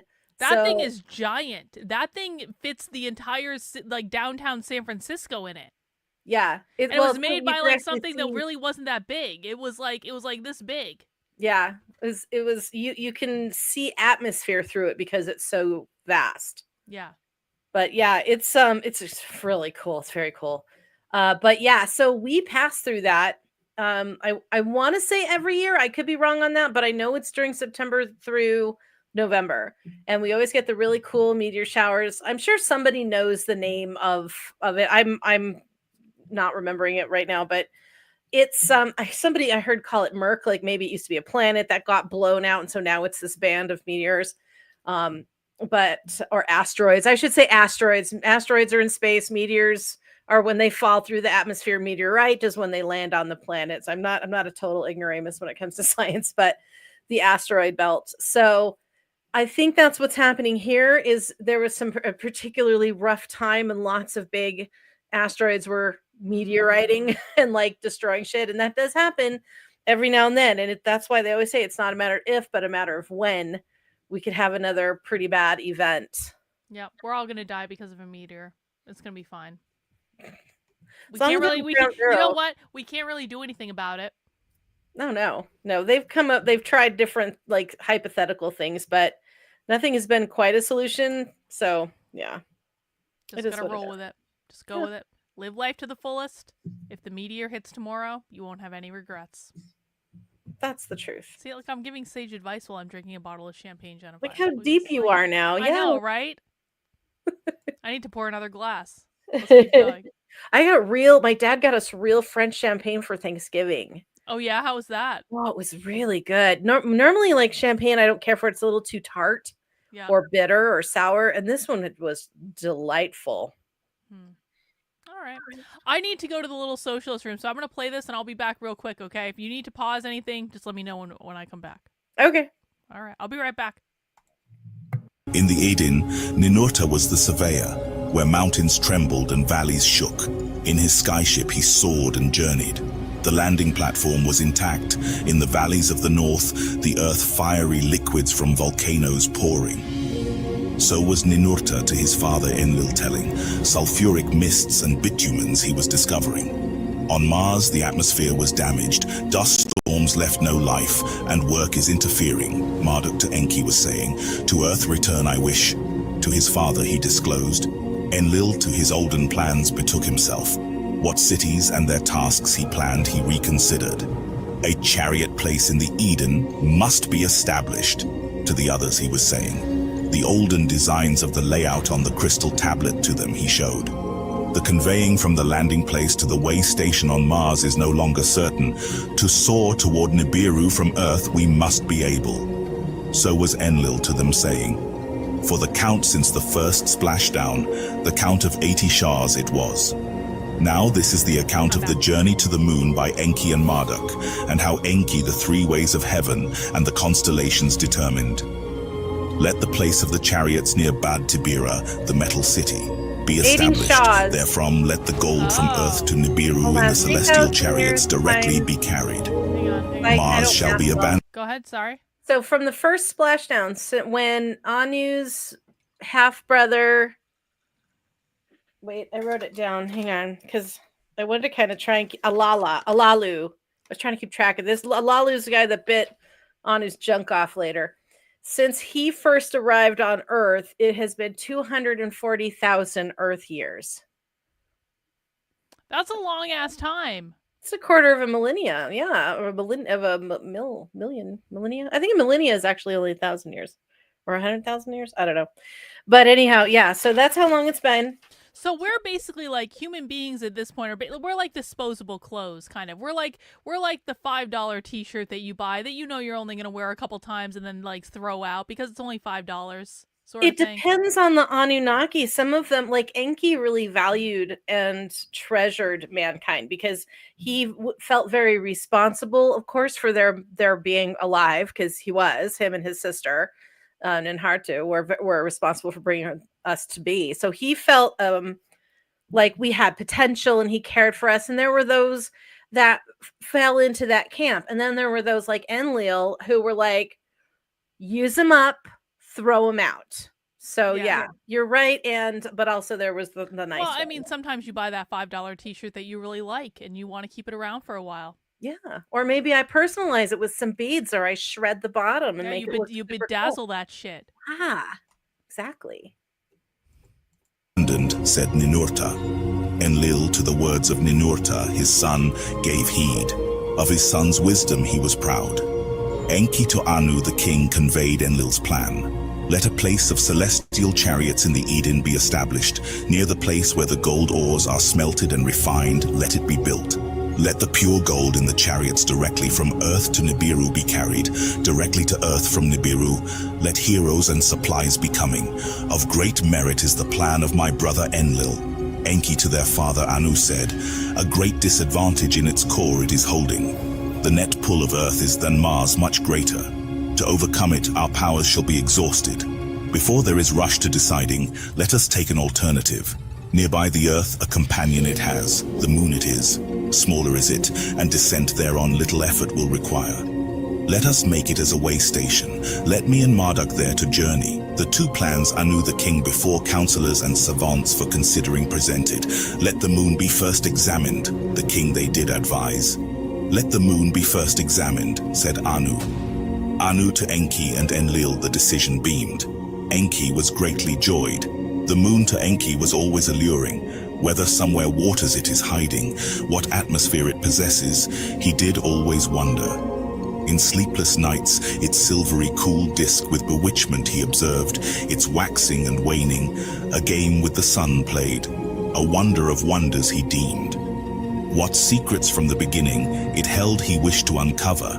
In a rocket ship did Enki and Marduk to the moon journey. Thrice they the Earth's companion encircled, the deep wound by the dragon caused they observed. By many hollows, the handiwork of smashing demons, was the moon's face marked. I gotta grab my phone, I'll be right back. Hills, they set the rocket ship down, in its midst they landed. From the place the Earth they could observe, and the expanse of the heavens, eagles' helmets they had to have on, unlike Mars. The atmosphere was for breathing insufficient completely for their species. With ease they walked about, in this and that direction they went. The evil dragon's handiwork was dryness and desolation. Unlike Mars it is, for a way station it is unsuitable. To his father Marduk was saying, let us abandon this place, let us to Earth return. Do not be hasty, my son. So was Enki to Marduk saying, are you not by the celestial dance of Earth and moon and sun enchanted? Unobstructed from here is the viewing, the quarter of the sun is at hand. The Earth like a globe in the void by nothing is hanging. With our instruments we can scan the distant heavens, the handiwork of the creator of all in this solitude we can admire. Let us stay, the circuits observe, how the moon circles the Earth, how the Earth its circuits around the sun is making. So Enki, by the sights agitated, to his son Marduk was saying. By his father's words, Marduk was persuaded. In the rocket ship they made their dwelling. For one circuit of Earth, for 3 circuits on the moon they remained. its motions about the Earth they measured, the duration of a month they calculated. For 6 circuits of Earth, for 12 circuits about the Sun, Earth's year they measured. How the two were entwined, causing the luminaries to disappear, they recorded. Then to the Sun's quarter they attention gave, the paths of Jupiter and Mars they studied. With the Earth and the Moon, Mars the Sun's second quarter constituted, 6 were the celestials of the lower waters. So was Enki to Marduk explaining. 6 were the celestials of the upper waters, beyond the bar, the hammered bracelet they were, Anshar and Kishar, Anu and Nudimud, Gaga and Nibiru. These were the 6 other planets of the solar system. 12 were they in all. Of 12 did the Sun and its family make the count. Of the upheavals most recent, Marduk of his father was inquiring, why have 7 celestials in a row places taken? So was he his father asking. Their circuits about the Sun, Enki then considered. Their grand band around the Sun, their progenitor. Enki carefully observed the positions of Earth and Moon therein on a tablet of destiny. Enki marked out on the tablets the Earth and Moon, by the motions of Nibiru of the Sun, not a descendant. The width of the great band he outlined, the way of Anu the king, to name it Enki decided. In the expanse of the deep heavens, the stars did father and son observe. By their proximities and groupings was Enki fascinated. By the circuit of the heavens from horizon to horizon, he drew images of 12 constellations. In the great astrology. band, the way of Anu, one each with the sun's family of 12 he paired. To each one he designated a station, by names they were to be called. Then in the heavens below the way of Anu, whence Nibiru the sun is approached, a band-like way he designed, the way of Enki he called it. To it, 12 constellations by their shapes he also allotted. The heavens above the way of Anu, the upper tier, the way of Enlil he called, therein too the stars into 12 constellations he assembled. 36 were the stars' constellations, in the 3 ways were they located. So will the Earth's position designated as around the sun, it travels. The start of the cycle, of celestial time the measure, indicated Enki to Marduk. When I arrived on Earth, the station that was ending by me, the station of the fishes I named it, the one that followed after my name, he of the water I called it, said Enki with satisfaction and pride to his son Marduk. Your wisdom the heavens embraces, your teachings any own understanding extend. But on Earth and on Nibiru, knowledge and rulership are separated, said Marduk to Enki. My son, what is that you do not know? What is it that you are missing? Said Enki. The secrets of the heavens, the secrets of the earth with you have I shared. Alas, my father, to him Marduk was saying, of supremacy by fate I am deprived and you are as well. You, my father, are Anu's firstborn, yet Enlil, not you, is the legal heir. You, my father... Go ahead.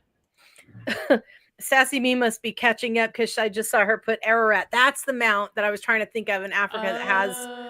And I'm like, Mount Shasta, yeah, that's in Africa because I have my double wires crossed because I'm fucking genius. But anyway, yeah, no, that... Mount Ararat, that's the one. Thank you, Sassy. When you catch up to this part. You'll hear that in about an hour. After the alien dildos. Other were first to splash down and Eridu was established. Yet Eridu is in Enlil's domain, yours is in the distant Abzu. I am your firstborn, by your legitimate spouse on Nibiru was I born, yet the gold in the city of Ninurta is assembled.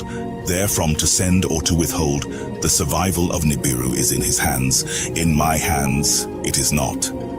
Now to earth we are returning. What will my task be? Am I to fame and kingship fated, or again to be humiliated? In silence did Enki embrace his son, on the desolate moon to him a promise made.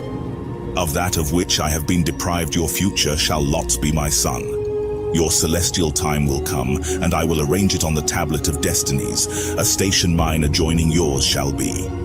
Now this is the account of Sippa, the place of the chariots in the Eden, and how the primitive workers to the Eden were returned. For many circuits of the earth from the earth were father and son absent. On Earth no plans were implemented. On Mars the LGG were in turmoil. Enlil to Anu secret words conveyed. His concerns to Anu he from Nibruki beamed.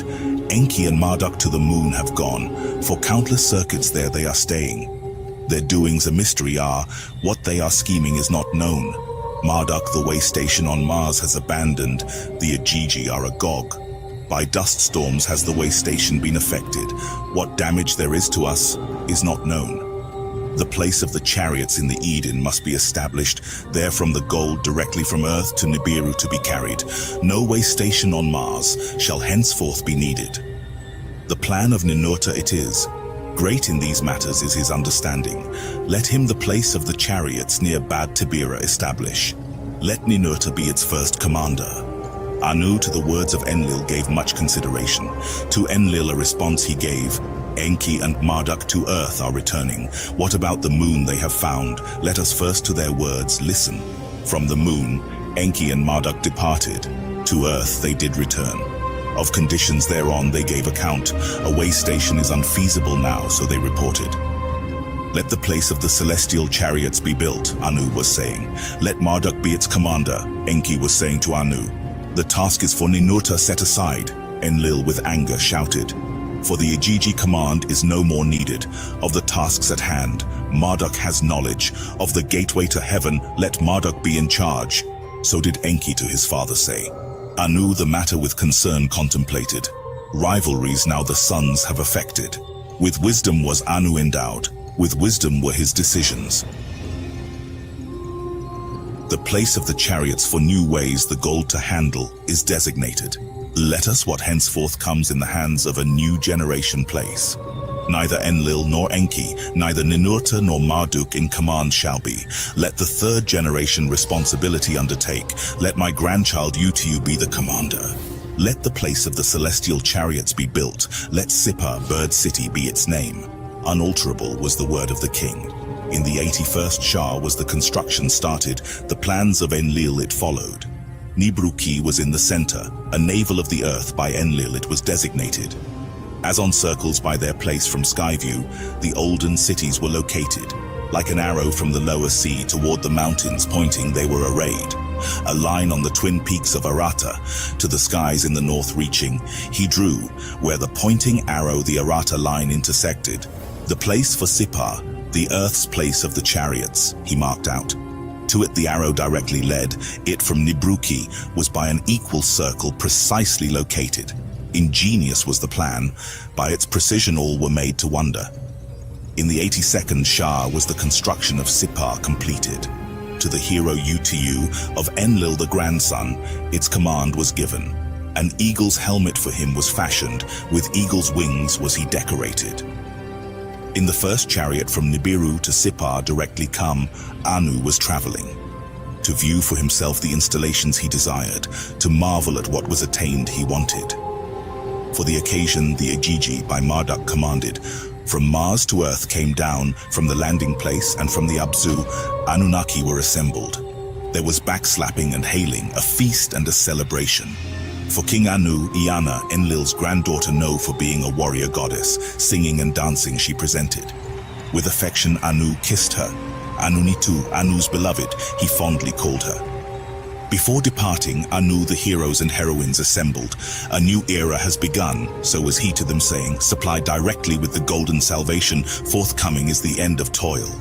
Once enough gold on Nibiru for protecting is piled in storage, the toil on earth can be diminished, heroes and heroines to Nibiru will return. Thus did Anu the king to the assembled promise, a great hope to them he did extend. A few more shahs of toil and homeward they shall be bound. With much happiness did Anu to Nibiru soar back, gold, pure gold with him was carried. His new task Utu with cherish performed, Ninurta of Bad Tibira command retained. Marduk to Mars did not return. With his father to the Abzu, he did not go. Over all the lands he wished to roam, in his skyship the earth to comprehend of the Igigi, some on Mars, some on Earth, Utu was the commander made. After Anu to Nibiru returned, on Earth, the leaders great expectations had. With renewed vigor to labor, the Anunnaki they expected. Gold quickly to amass, thereby quicker homebound to be. That alas was not what came to pass. In the Abzu, relief, not continued toil, was the Anunnaki's expectation. Now that the earthlings are proliferating, let them provide the labor. So were the Anunnaki in the Abzu saying. In the Eden, the tasks were greater. More abodes, more provisions were required. For primitive workers to the Abzu confined, did the Eden heroes clamor. For 40 Shahs was relief only to the Abzu provided. The heroes in the Eden shouted, "Our toil has increased beyond endurance. Let us have the workers too." While Enlil and Enki the matter were debating, Ninurta the decision into his hands took.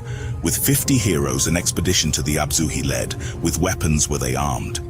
In the forests and the steppes of the Abzu, the earthlings they chased. With nets they them captured, male and female to the outdoor laboratories of Eden they them brought.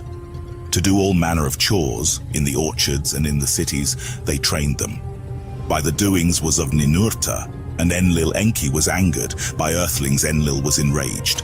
"My expelling of Adam and Eve you have overturned." Enlil to Ninurta said, "Let the mutiny once in the Abzu occurring, not in the Eden, be repeated." Enlil said to his son Ninurta, "With the earthlings in the Eden the heroes are becalmed. A few more Shahs and it will no longer matter." Ninurta said. Enlil was not appeased with grumbling. "Let it so be," to his son he said. "Let the gold pile up quickly. Let us all to Nibiru return soon." In the Eden, the Anunnaki and the earthlings with admiration they observed. Intelligence they possessed. Of commands they had understanding. They took over all manner of chores. Unclothed, they were the tasks performing. Males with females among them were constantly mating. Quick were their proliferations. In one Shah, sometimes 4, sometimes more. They're saying they basically like fuck like rabbits. Lots of mating. Lots of mating going on. They didn't have football, so they had to do something when they weren't working for the Anunnaki. It makes sense. I mean, it is preferable, I suppose. It's a good time, Were their great generations. As the earthlings grew in numbers, workers the Anunnaki gods finally had. With food, the Anunnaki gods were not satiated. Enlil proclaimed that all inhabitants of Earth would gather sustenance for the Anunnaki heroes, now revered as gods by the people. In return for prayers and affection, offerings were expected to be presented. In the cities and in the orchard, in the valleys and in the hills. The earthlings for food were constantly foraging for their beloved gods. In those days, grains had not yet been brought forth. There was no ewe, a lamb had not yet been fashioned. About these matters, Enlil to Enki angry words was saying, "By your doings confusion was created, by you let salvation be devised." Now this is the account of how civilized man was brought into place.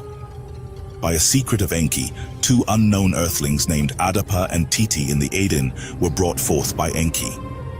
By the proliferation of the earthlings, Enki was pleased but was worried. The lot of the Anunnaki was greatly eased, their discontent was diminished. By the proliferation the Anunnaki shunned toil, the earthling workers as slaves were they becoming. For 7 Shahs, the Anunnaki's lot was greatly eased, diminished was their discontent.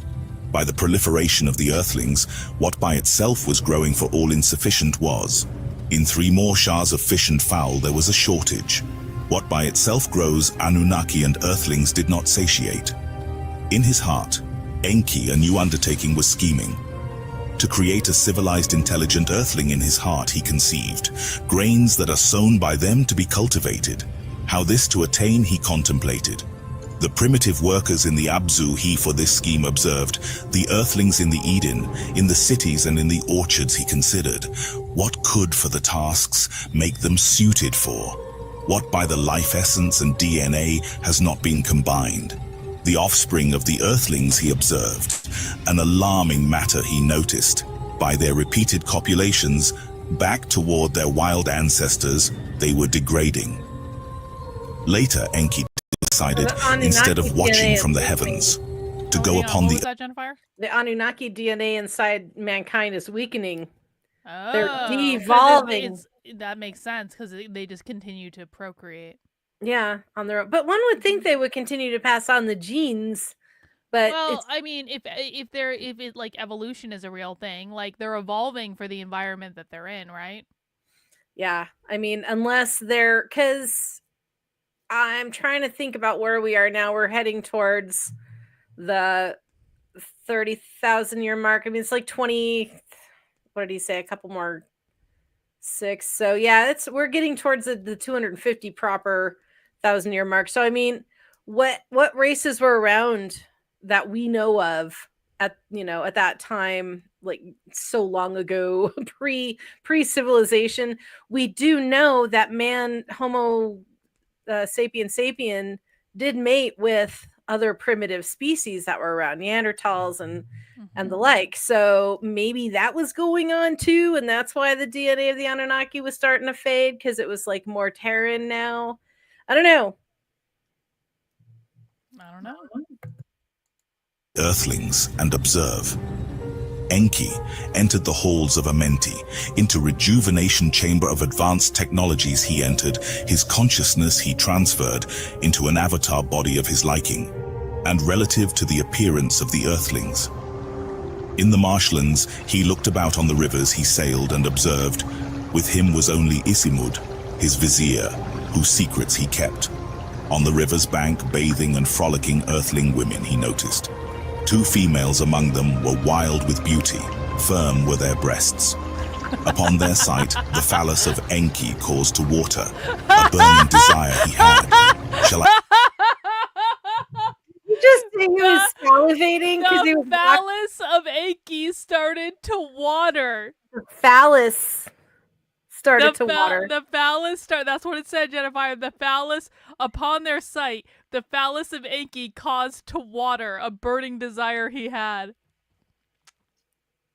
This is why we love this movie. What? The phallus of Enki caused to water. I mean, I can guess what it means, but oh my god, dude was. I guess he's okay. I'm gonna shut up. I'm not gonna say anything. I feel like we've already crossed the line. I need extra sex hair now. After that, the phallus of Enki caused to water. It's so biblical sounding. The phallus of Enki caused to water, a burning desire he had. Shall I not kiss the young ones? His vizier Isimud inquired of Enki. He wanted the young ones I, too. the boat will hither and row towards them. Kiss the young ones, Isimud to Enki was saying. The boat there to Isimud directed. From the boat to dry land, Enki stepped in the appearance of man. A young one to him Enki called, a tree fruit she to him offered. Enki bent down, the young one lie embraced. On her lip. Go ahead. Yeah, bent down. He's betting a young one now. No, he had to bend down. Remember, they're like 12 to 15 feet tall. Oh. Earth women are not that tall, especially back then. Enki is replenishing the Anunnaki DNA supply in the Earth women.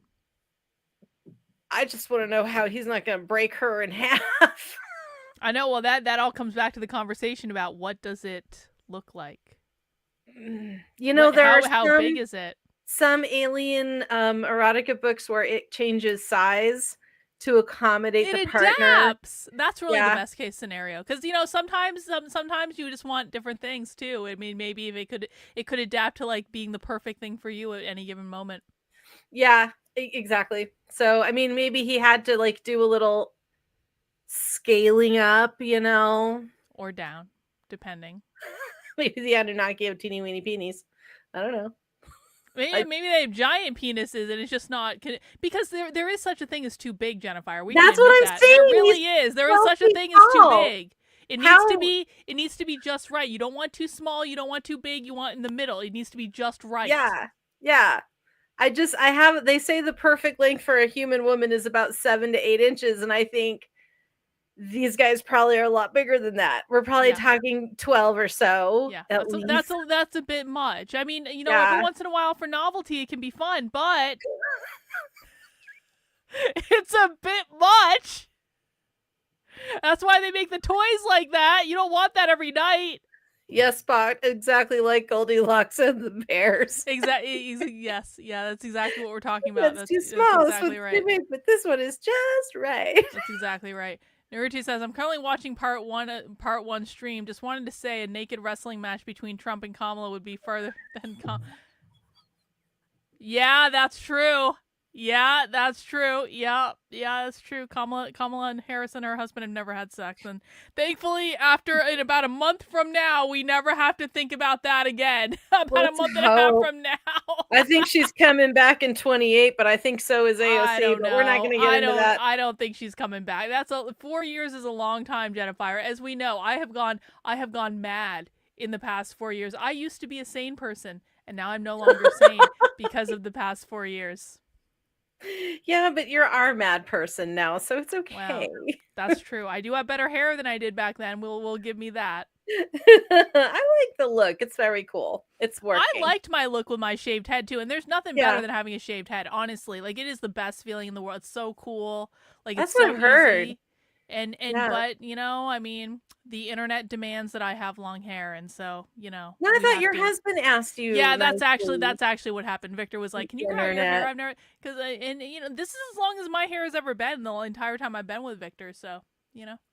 That's nice. Yes, he's my husband. I have to do, you know, I have to throw him a bone every now and again. Yeah, that's just so you get one back occasionally. Well, that's exactly right. Yeah, no, that's very true. All right, continuing. Lips he kissed her. Sweet were her lips, firm with ripeness were her breasts. Into her womb he poured his seed, in a mating he knew her. Into her womb she took the seed, by the seed of the Lord God Enki she was impregnated. Oh. The second young one to him Enki called, berries from the field she offered him. Enki bent down, the young one he embraced, on her lips. 7 o'clock, 9 o'clock, 11:30. He was a cad. That's a word for he was a cad. He's like, well, I mean, once you've had Terran, I mean. It's true. Enki impregnated all the Earth women. He kissed her. Sweet were her lips, firm with ripeness were her breasts. Into her womb he poured his seed, in a mating he knew her. Into her womb she took the holy seed, by the seed of the Lord Enki she was impregnated.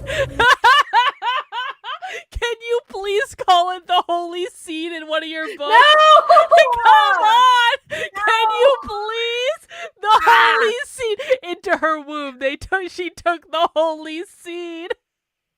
I told you some strange shit out there, and I'm sure that is the word. No, I'm not doing it. The holy. I write classy romantic erotica. Holy seed is a very classy phrase, Jennifer. Can I, as long as I use it in conjunction with poured? He poured the holy seed. Poured the holy seed into the womb. They're making it sound like she's, you know, and this is getting so. This is deteriorating. Yeah, it is. It's true. We still have an hour and 12 minutes to go. With the young ones he stayed, whether pregnancies come about ascertain. So was Enki to his vizier Isimud, saying, Isimud by the young ones sat down. By the 4th count their bulges appeared.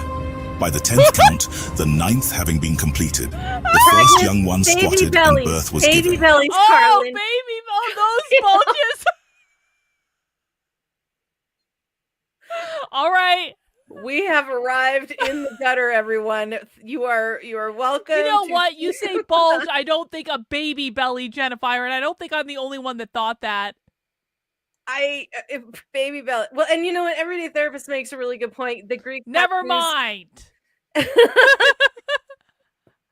the Zeus, like, he definitely pretty much screwed everybody, and including all of his sisters too. So he had kids with everyone.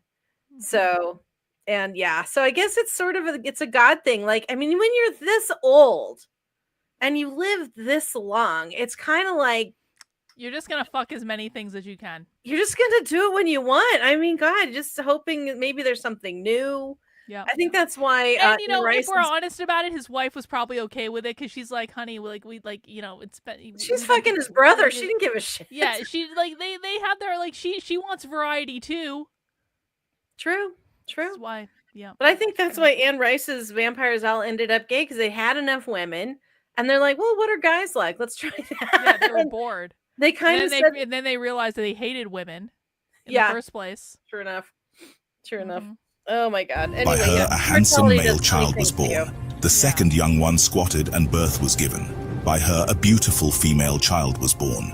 At dawn and dusk, which a day on the same day the two were born, the gracious ones, dawn and dusk, thereafter in legends they were known. In the 93rd Shah the two by Enki fathered, in the Eden they were born. Word of the births Isimud to Enki quickly brought. By the births Enki was ecstatic, whoever such a thing has ever known. Between Anunnaki and Earthling, conception was attained. Civilized man I have brought into being.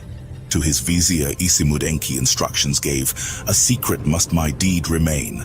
Let the newborns by their mothers be suckled, thereafter into my household them bring. Among the bulrushes in reed baskets have I them found, thus to all you will say. By their mothers were the newborns suckled and nurtured.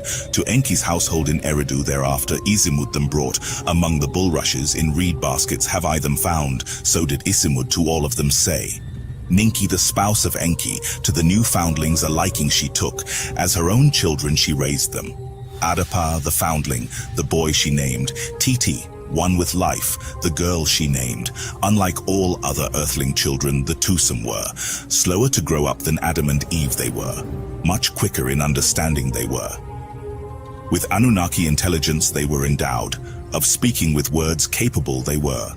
Beautiful and pleasant was the girl. With her hands, she was greatly dexterous. Ninki, whose prior name was Damkina, the spouse of Enki and mother of Marduk. To the young earthling girl Titi, she took a liking. All manner of crafts she was teaching, and how to lay seed in the earth to grow food. To the child Adapa, Enki himself gave teachings. How to keep records he instructed him. The achievements with pride Enki to Isimud was showing. A civilized man have I brought forth, to Isimud he said. A new kind of earthling from my seed has been created, in my image and after my likeness. From the seeds to the earth Titi will learn to plant and food will grow, an agricultural system will be set. Anunnaki and earthlings henceforth shall be satiated. To his brother Enlil, Enki sent word. From Nibruki to Eridu Enlil came. In the wilderness a new kind of earthling has come forth. To Enlil was Enki saying, quick of learning they are, knowledge and craftwork to them can be taught. Let us from Nibiru seeds that are sown bring down. Let us teach the new breed of earthlings farming and shepherding. Let Anunnaki and earthlings together satiated be. So was Enki to Enlil saying, akin to us Anunnaki, besides stature in many ways, indeed they are. Enlil to his brother said, a wonder of wonders it is, in the wilderness by themselves to have come about. Isimud was summoned. Among the bulrushes in reed baskets I found them, he said. Enlil the matter with graveness pondered, with amazement his head he shook.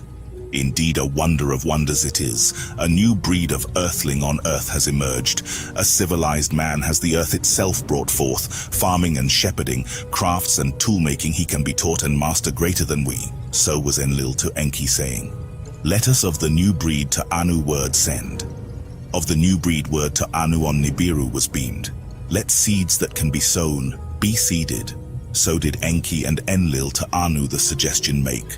By civilized man, Anunnaki and earthlings can become satiated. Anu the words heard, by the words he was amazed. That by life essences one kind to another leads is not unheard of in many solar systems. These words he sent back to them. That on earth a civilized man from the Adamu so quickly appeared, that is unheard of. To sow and nurture, significant numbers are required. Perhaps the entities intended for propagation are incapable. As the scholars on Nibiru pondered this issue, in Eridu occurrences of import took place. Adapa and Titi mated and Adapa poured his seed into her womb. There was conception, there was birth-giving to twins, 2 brothers. Titi gave birth. Word of the birth to Anu on Nibiru was beamed. The twosome for conception are compatible. Proliferation by them can occur. Let on earth farming and shepherding begin. Let us all be satiated. So did Enki and Enlil to Anu on Nibiru say, let Titi in Eridu remain, and the newborns to suckle and nurture. Let Adapa the earthling to Nibiru be brought. So did Anu his decision declare.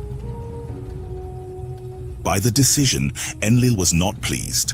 Whoever of this would have thought that by a primitive worker fashioning, like us, the being would become. With knowledge, endowed, between heaven and earth they will now travel. On Nibiru the waters of long life he will drink, the food of long life he will eat.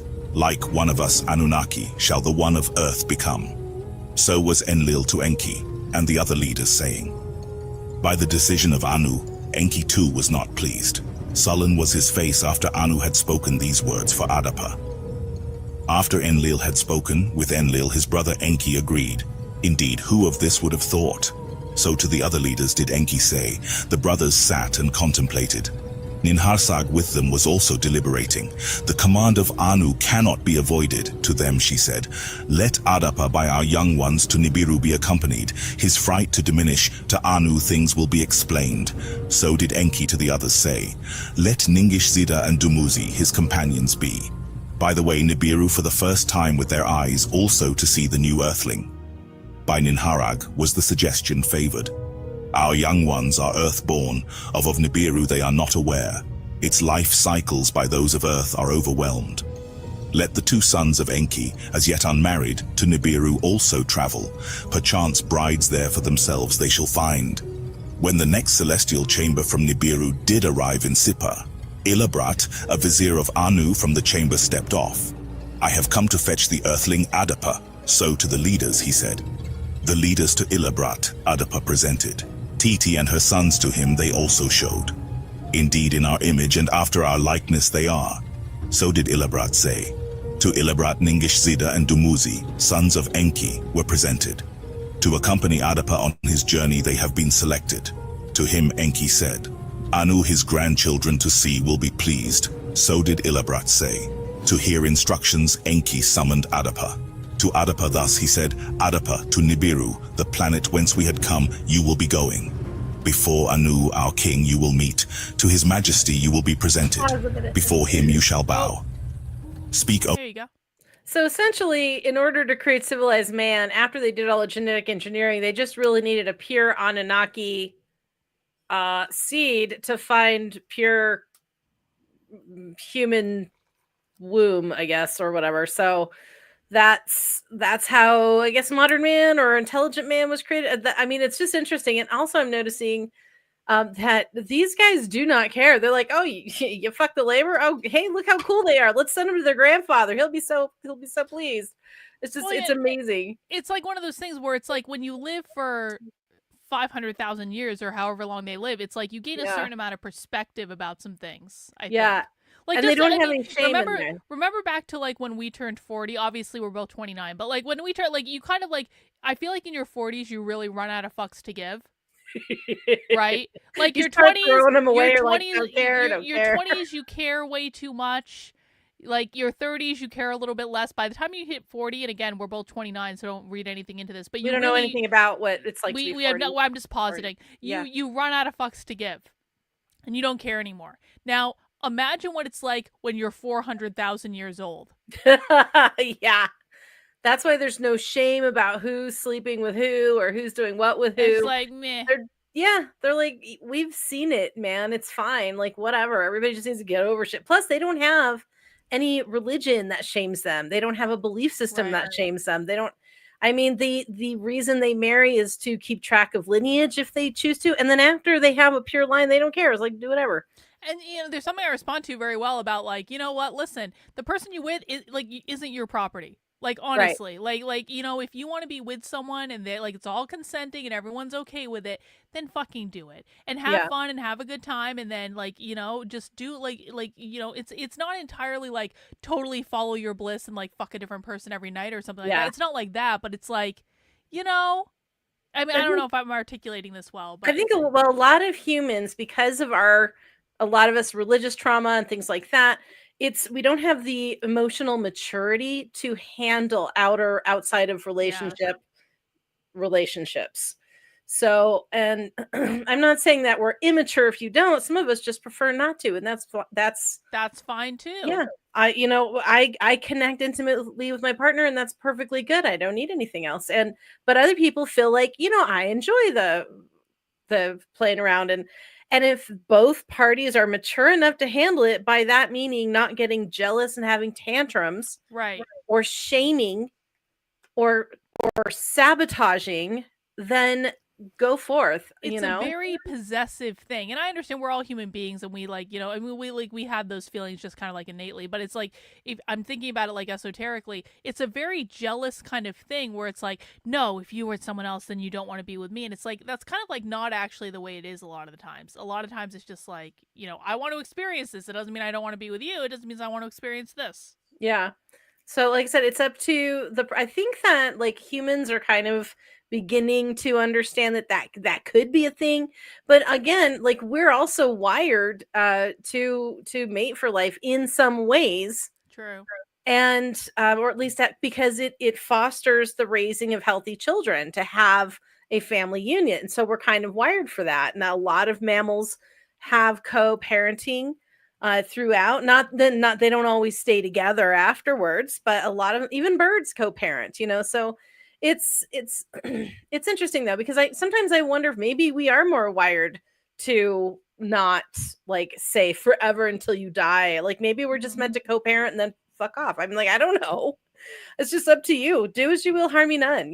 These guys, as you said, have been around for half a million years. I mean, yeah, by that time, it's like if you're not over it by now, like when are you gonna get over it? Like, really? It's like seriously.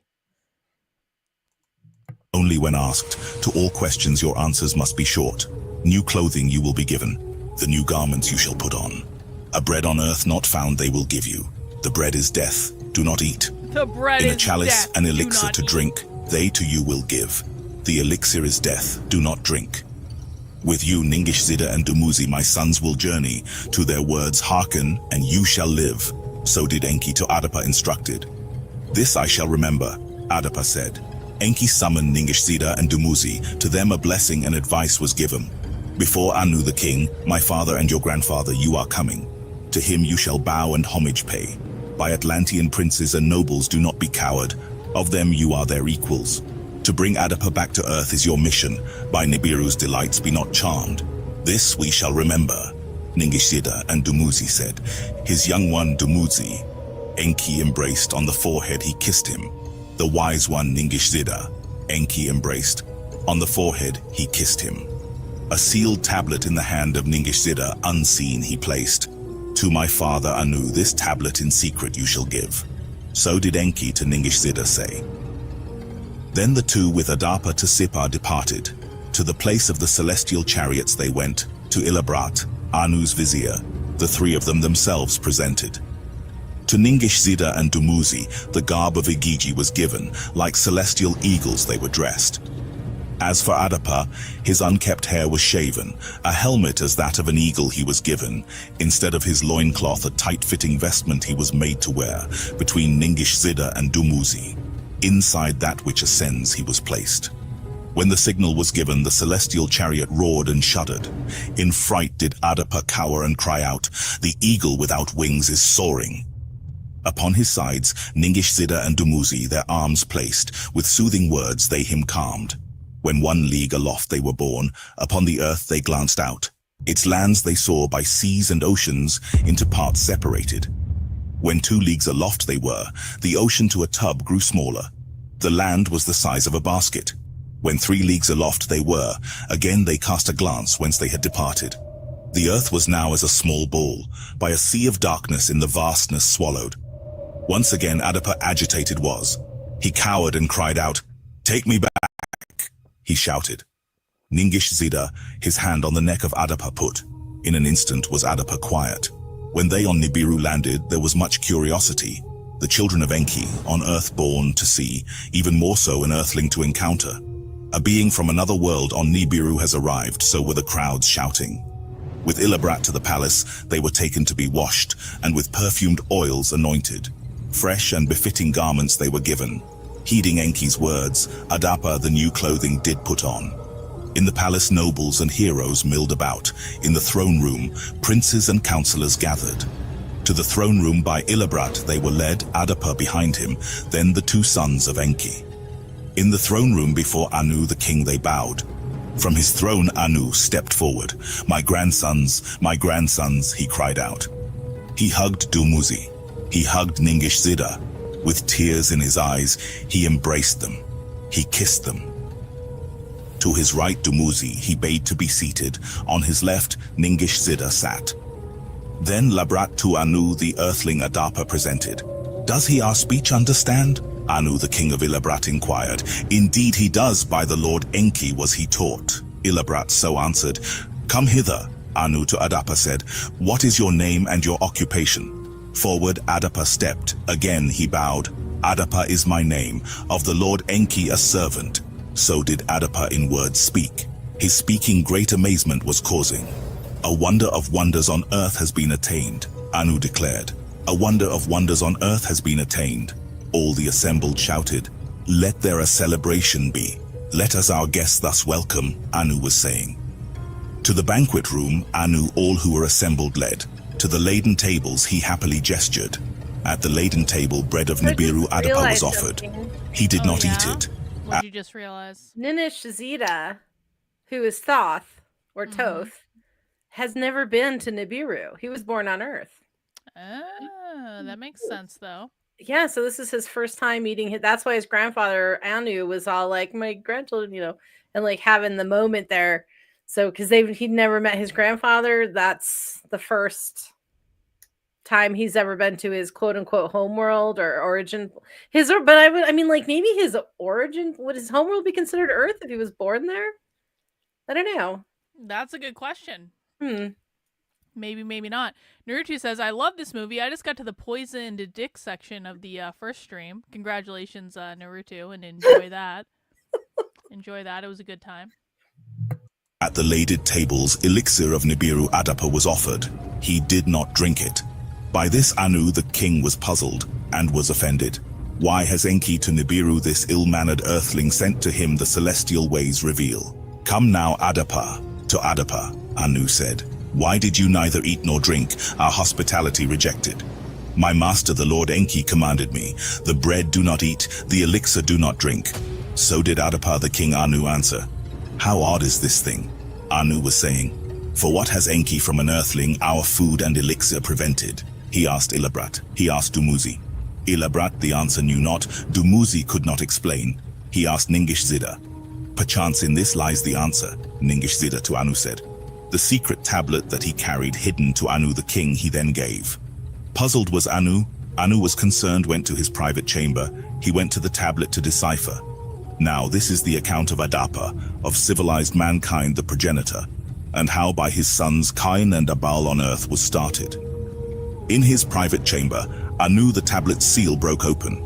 Into the scanner the tablet he inserted, my message from Enki to decipher.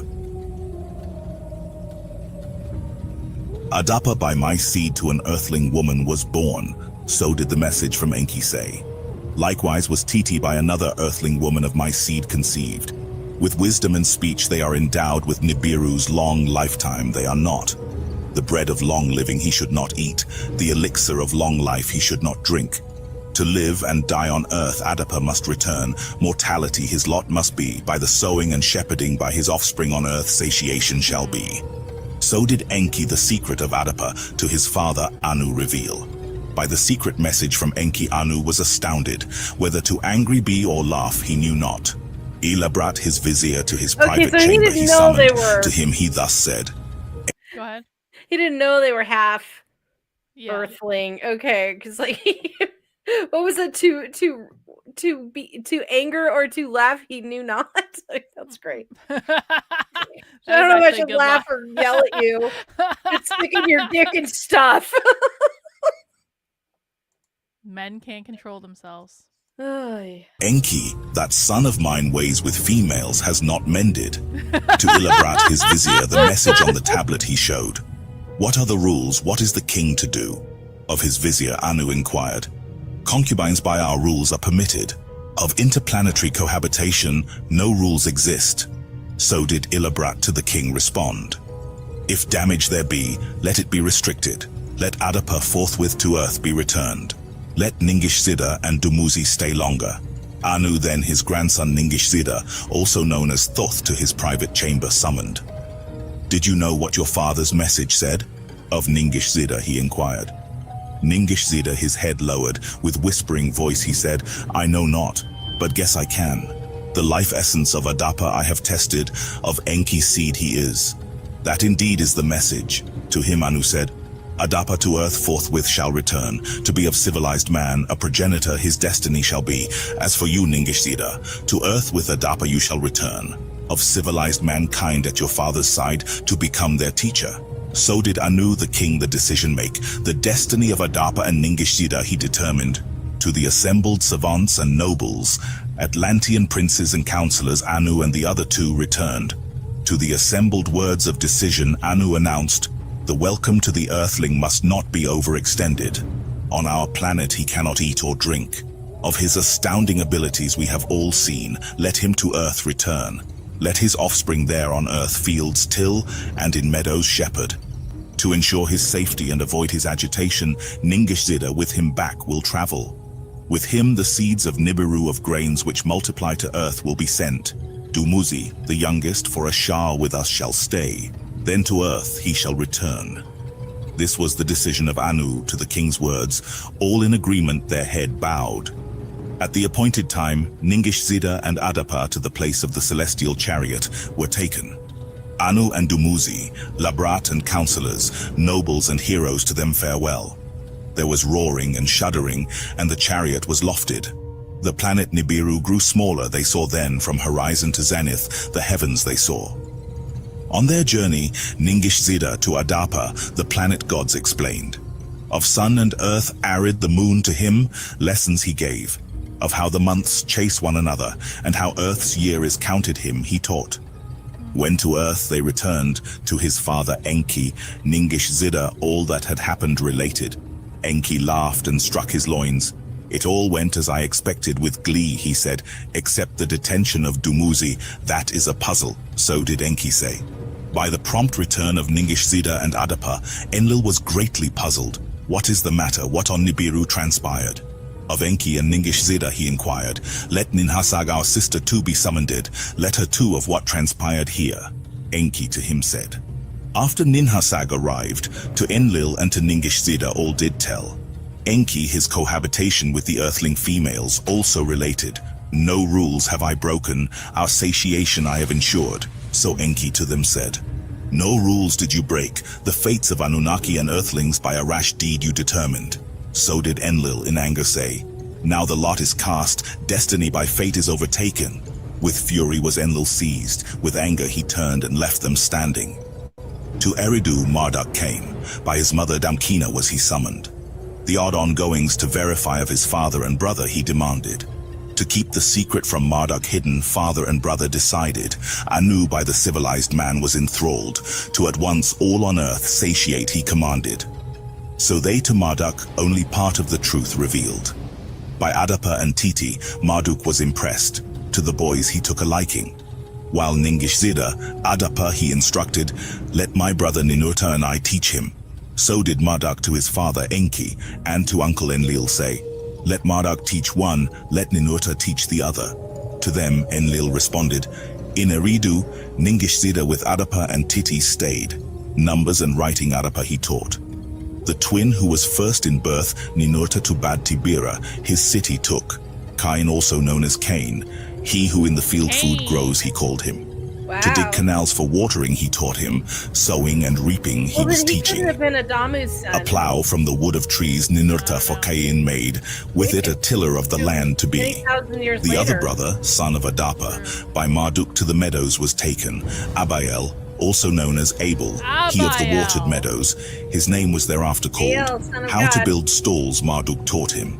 For shepherding to start, the return of Dumuzi they awaited. When the Shah was completed, Dumuzi to earth returned. The essence seed of sheep growing with him he brought. Four-legged animals of Nibiru to another planet, the earth he conveyed. His return with essence seed was Wait. cause for much celebration. The four-legged animals come from another planet. Wait, did I miss? I must have Is missed that what he just said? Is I that don't what he know. just said? Go back a little bit. The four-legged animals come from the other planet. Start return to. Hang on. For shepherding to start, the return of Dumuzi they awaited. When the Shah was completed, Dumuzi to earth returned. The essence seed of sheep growing with him he brought. Four-legged animals of Nibiru to another planet.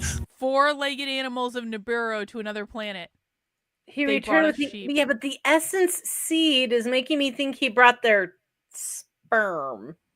Not Well, yeah, he their- said he's bringing from Nibiru though, So he's bringing sheep sperm to put where? on Earth. You're just gonna put the sperm on the earth. Well, make no, I sheep, mean like- they're bringing the animal. I don't know how they created it. I don't know. He's saying the essence seed. So that's what they were talking about when they say. I think that essence. might be one of those things that's like lost in translation a little bit. I think he's saying he brought like, I mean, the AI is showing that he brought the sheep. Yeah, I mean, I would like go find something comparable to this, and we'll see if we can knock it up with our Nibiran essence Sheep seed. are Niburian. Sheep are not of this earth. That explains the eyes. It does. Sheep and goats have freaky fucking eyes, dude. Yeah, it's true. Don't trust them. It's true. The earth he conveyed. His return with essence seed was cause for much celebration. Into the care of his father Enki, Dumuzi with his precious cargo returned. The leaders then got together how to proceed with the new breed they considered.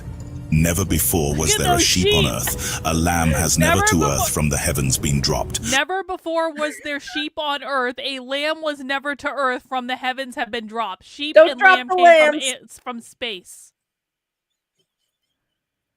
Don't drop the lambs. It's a long way down. Poor lambs. Poor sheep. A she-goat has never before to her kid given birth on earth. Weaving of sheep's wool has never before been established on earth. The Anunnaki leaders, Enki and Enlil, Ninhursag and Ningishzida, who the creators were. A creation chamber, a house of fashioning to establish was decided. Upon the pure mound of the landing place in the Cedar Mountains it was established. Near where the elixir seeds by Ninhursag brought were planted, there was the creation chamber established. There was the multiplying of the grains and of the agriculture on earth begun. Of Cain, also known as Cain, son of Adapa for sowing and reaping Ninurta, was his mentor. Of Abel, also known as Abel son of Adapa, the arts of sheep and lamb rearing and shepherding, Marduk was his mentor. When the first crops were reaped, when the first sheep matured, let them... Okay, go ahead. I'm beginning to understand the biblical cross-pollination a little bit better. So Adamu was the first man created of Enki. Yes. And Ninhursag. But not Abel, the one before that. There's another A word that sounds kind of Adamy. Is also the son of... I don't know. Yeah, the one that he made with the Earth chick, the first Earth chick that he... Oh, okay. That guy's name also starts with an A, and his kids are Cain and Abel. And so that's how we get, like, the Adamu is not... Like, Adam is the first man, Adamu is the first man, but the A... We're going to see what his name is again, because it's bugging me. There's another son. The one that they took to Nibiru and brought back and said he can't eat the extra forever fruit because he's actually not pure Anunnaki. So there's two Adams. There's two. This is about to get more confusing. All right. I need to pee again. I'll be right back. I love that it's like your night. Yeah, usually it's me. I mean, I've had almost an entire bottle of wine here, Jennifer. So I feel like I'm maintaining pretty well.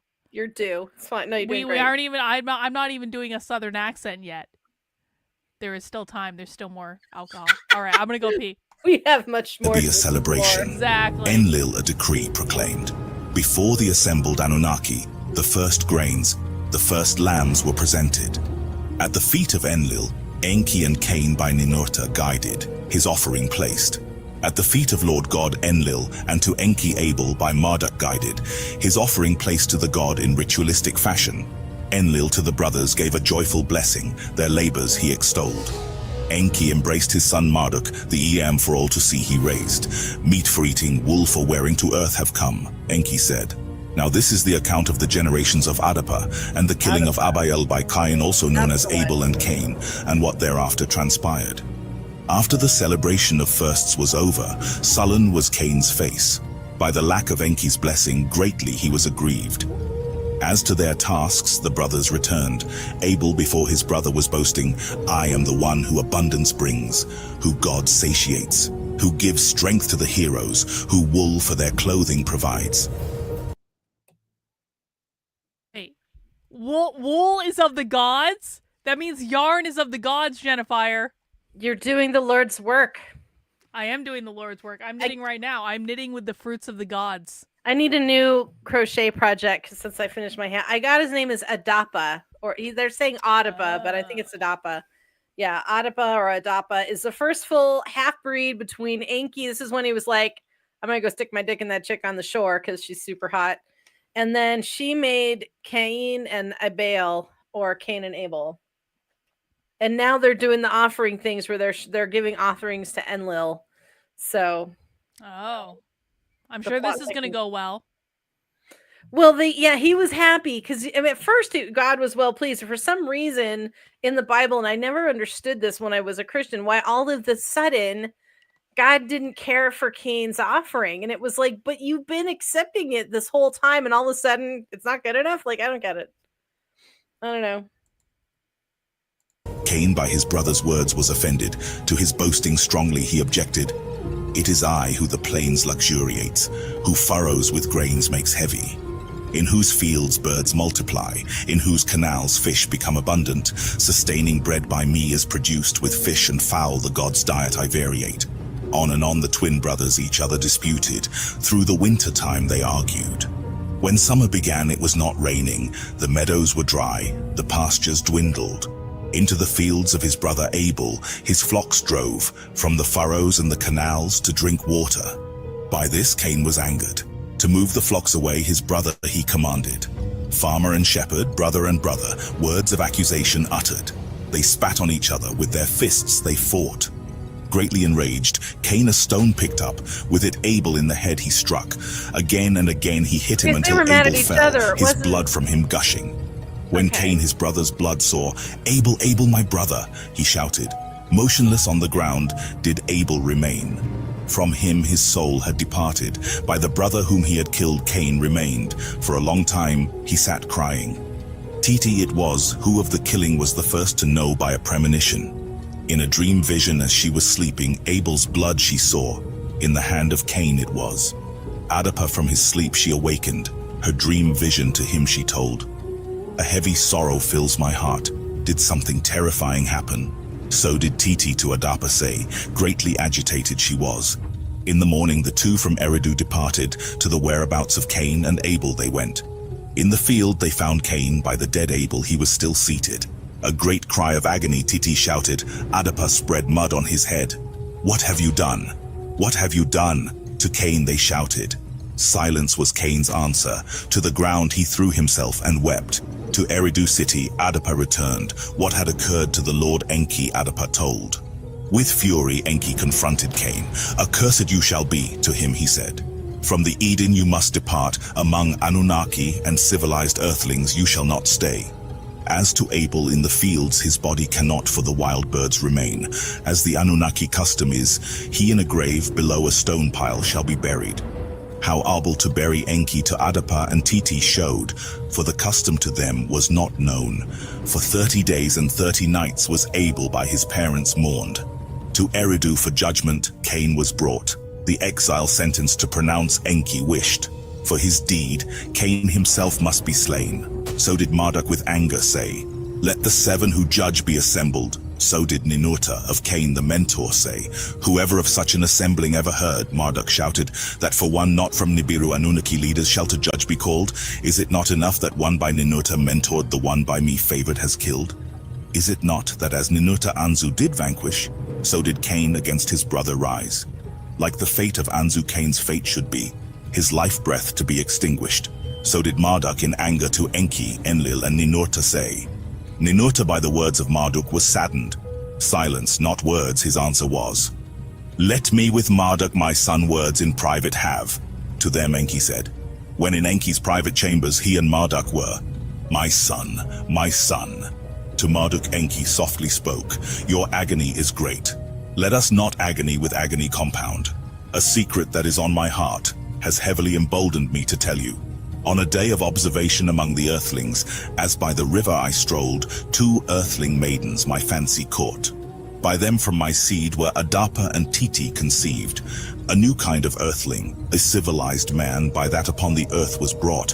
Whether they to procreate were able, our king Anu in doubt was. By the birth of Cain and Abel were Anu and the council on Nibiru convinced. A new phase of Anunnaki presence on this planet was welcomed and approved. Now that Abel has been slain, and if Cain too shall be extinguished, satiation to an end would come, mutinies will be repeated, all that was achieved shall crumble. No wonder that to Abel a liking you took, the son of your half-brother Adapa he was. Now on the other one have pity, let the line of Adapa survive. So did Enki with sadness a secret to Marduk his son he revealed. By the revelation Marduk was at first astounded, then by laughter he was overcome. Of your love-making prowess much to me was rumored, father. Now of that convinced I am. Indeed, let Cain's... Of your love-making prowess much was rumored to me, father. I know. Now of that convinced I am. Can't keep it in your pants, can you, Dad? Okay, now we see the proof of that. I heard about this. I love this movie. This movie This is great. fucked up. At first astounded, then by laughter he was overcome. Of your love-making prowess much to me was rumored, father. Now of that convinced I am. Indeed, let Cain's life be spared, to the ends of the earth let him be banished. So did Marduk, from anger to laughter changing, to his father say. In Eridu judgment upon Cain by Enki was pronounced.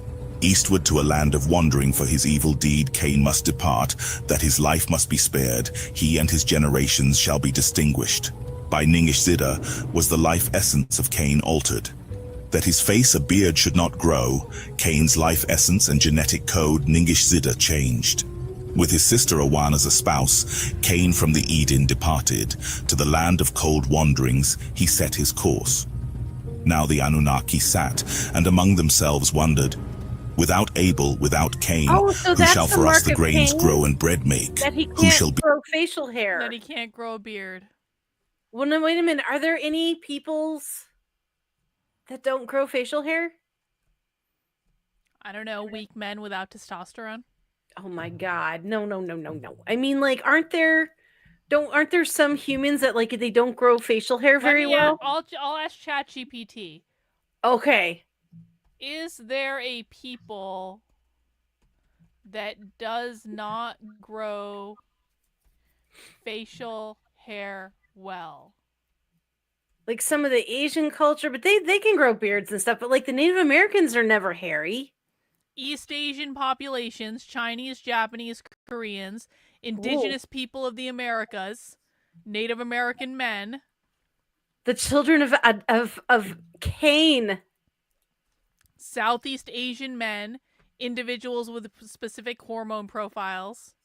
Yeah, I guess there are. So, and you know what those people all populate? What?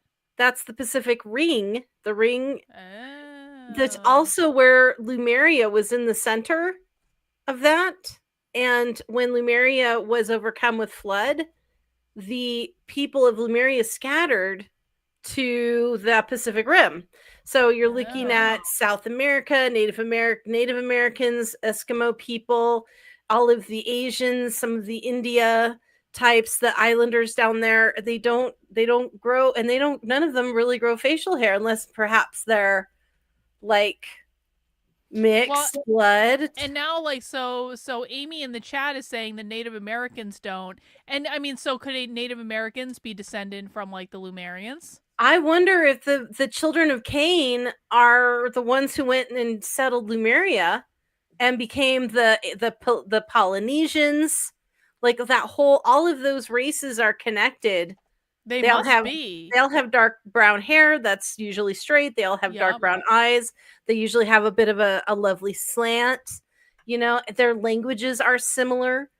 Yeah. I mean, Brennan says, ask Beard specifically, it was exactly the same answer.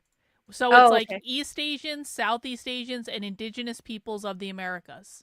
I have had this theory for years that the Lemurians became the Asians, the Native Americans, like all that whole Pacific Rim culture that spread inland from the coast is after when Lemuria sank. It was all Polynesians, and they are the ones who became all of the native races.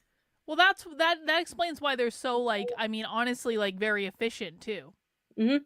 Well, and that their spirituality is similar as well. How they're very in touch with nature. Yeah, and true. Medicine is, and yep. yeah, natural medicines and things like that. And I mean, getting into the Children of Mu kind of stuff is super, super cool. But that's where I think they must be the God. I just had that was such a light bulb moment. I need a moment. There's the descendants of Cain. We're basically reverse engineering all of mankind in this series of This is so observations, great. Jennifer. Nobody knew what the mark of Cain was. They're like, was it a birthmark? Was it a literal mark? Was it a scar? No facial hair. Wow. No facial hair. There it is. Oh my God. The Southeast Asians and the indigenous. Nice. Be the shepherd, the ewes multiply, wool for clothing provide. Let by Adapa and Titi more proliferation be, so did the Anunnaki say. With the blessing of Enki, Adapa his spouse Titi birthed again and again. One daughter, another daughter, each time again and again were born. In the 95th Shah, a new son Adapa and Titi finally had. Sati, he who life binds again, Titi named him. By him were the generations of Adapa counted. In all, 30 sons and 30 daughters Adapa and Titi had. Of them tillers of the land and shepherds for the Anunnaki gods toiled. By them did satiation to Anunnaki That's a lot gods of and kids. civilized That's for a earthlings come woman. back into fruition. That's a lot of kids. In the 97th Shah, to Sati Get a son off by her. his spouse Azura was born. Look at that spaceship. By the name Enshi in the annals he was recorded. Master of humanity meant his name. By Adapa his father writing and numbers he was made to understand, and who the Anunnaki gods were. And all about Nibiru by Adapa Enshi was told. To Nibruki. By the sons of Enlil he was taken, secrets of the Anunnaki gods him they taught. How the perfumed oils for anointing Nana, Enlil's on earth the eldest, him showed. How the elixir from the Inbu fruits to prepare Ishkur, Enlil's youngest, him instructed. It was then that by this time the civilized man called the Anunnaki gods and worshipped them and exchanged offerings for blessings. Thereafter to Enshi by his sister Noam a son was born. Kunin, he of the kilns, his name had the meaning. For by Niburta in Bad Tibira he was tutored. Of furnace and kiln there he learned, how with bitumen's fires to make, how to smelt and refine he was taught. In the smelting and refining of gold for Nibiru, he and his offspring toiled. In the 98th Shah did this matter come about. Now this is the account of the generations of Adapa after Cain was exiled, and the heavenly journeys of Enkime and the death of Adapa. In the 99th Shah to Kunin, a son was born. By Mualit, a half-sister of Kunin, he was conceived. Malalu, he who plays, she named him. Okay, we're at In music and song, he excelled. 297,000 years since Olalu landed. It's a long ass time. Yup. Long ass time. Ninurta a stringed harp made, a flute for him he shaped. Hymns to Ninurta Malalu played, with his daughters before Ninurta they sang. The spouse of Malalu, the daughter of his father's brother was, Dana was her name. In the 100th Shah since the count on earth had begun, a son to Malalu and Dana was born, their firstborn he was. Irid, he of the sweet waters, his mother Dana him named. It was him Dumuzi how wells to dig had taught, for flocks in distant meadows water was to be provided. It was there, by the wells in the meadows, that shepherds and maidens gathered, where espousing and proliferation by civilized mankind exceedingly abounded. In his days the Ajiji to earth were more frequently coming. To observe and watch from the heavens they increasingly abandoned. To watch and see what on earth was transpiring they increasingly desired. To be with them on Mars, Enki Marduk beseeched. To watch and see what on earth was transpiring, Marduk more fervently wished. At a well in the meadows did his spouse meet. Baraka was her name, the daughter of his mother's brother she was. At the conclusion of the 102nd Shah, a son to them was born, by the name Enkimi, by Enkimi understanding in the annals he was called. Wise and intelligent he was, numbers he quickly understood. About the heavens and all matters celestial, he was constantly curious. To him the Lord Enki took a liking. Secrets once to Adapa revealed to him he told. So now Of we're the family of the sun kinda and the catching up 12 with Sumeria a little celestial bit. gods Enki him was teaching, and how the months Hang by on, the say, moon. say it again. What was that? Okay, hang on. I was just saying, I think we're catching up to like the first civilizations in like Sumeria, but now I'm wondering if Sumeria was a Yeah, they were pre-flood civilization, so I think we're catching up to that timeline now. Moon were counted and the years by the sun, and how by Nibiru the Shahs were counted, and how the counts by Enki were combined, how the Lord Enki the circle of the heavens to 12 parts divided, a constellation to each one how Enki assigned, 12 stations in a grand circle he arranged with tablets of destiny, That's Star how to Wars. honor the 12 Anunnaki great leaders by names the stations were called. Stupid To explore AI. the heavens, Yeah. Enkime was eager. 2 celestial journeys he Yeah. did make. And this is the account of Enkime's journeys to the heavens, and how the Igigi troubles and intermarriages by Marduk were started. To be with Marduk in the landing place, Enkime was sent.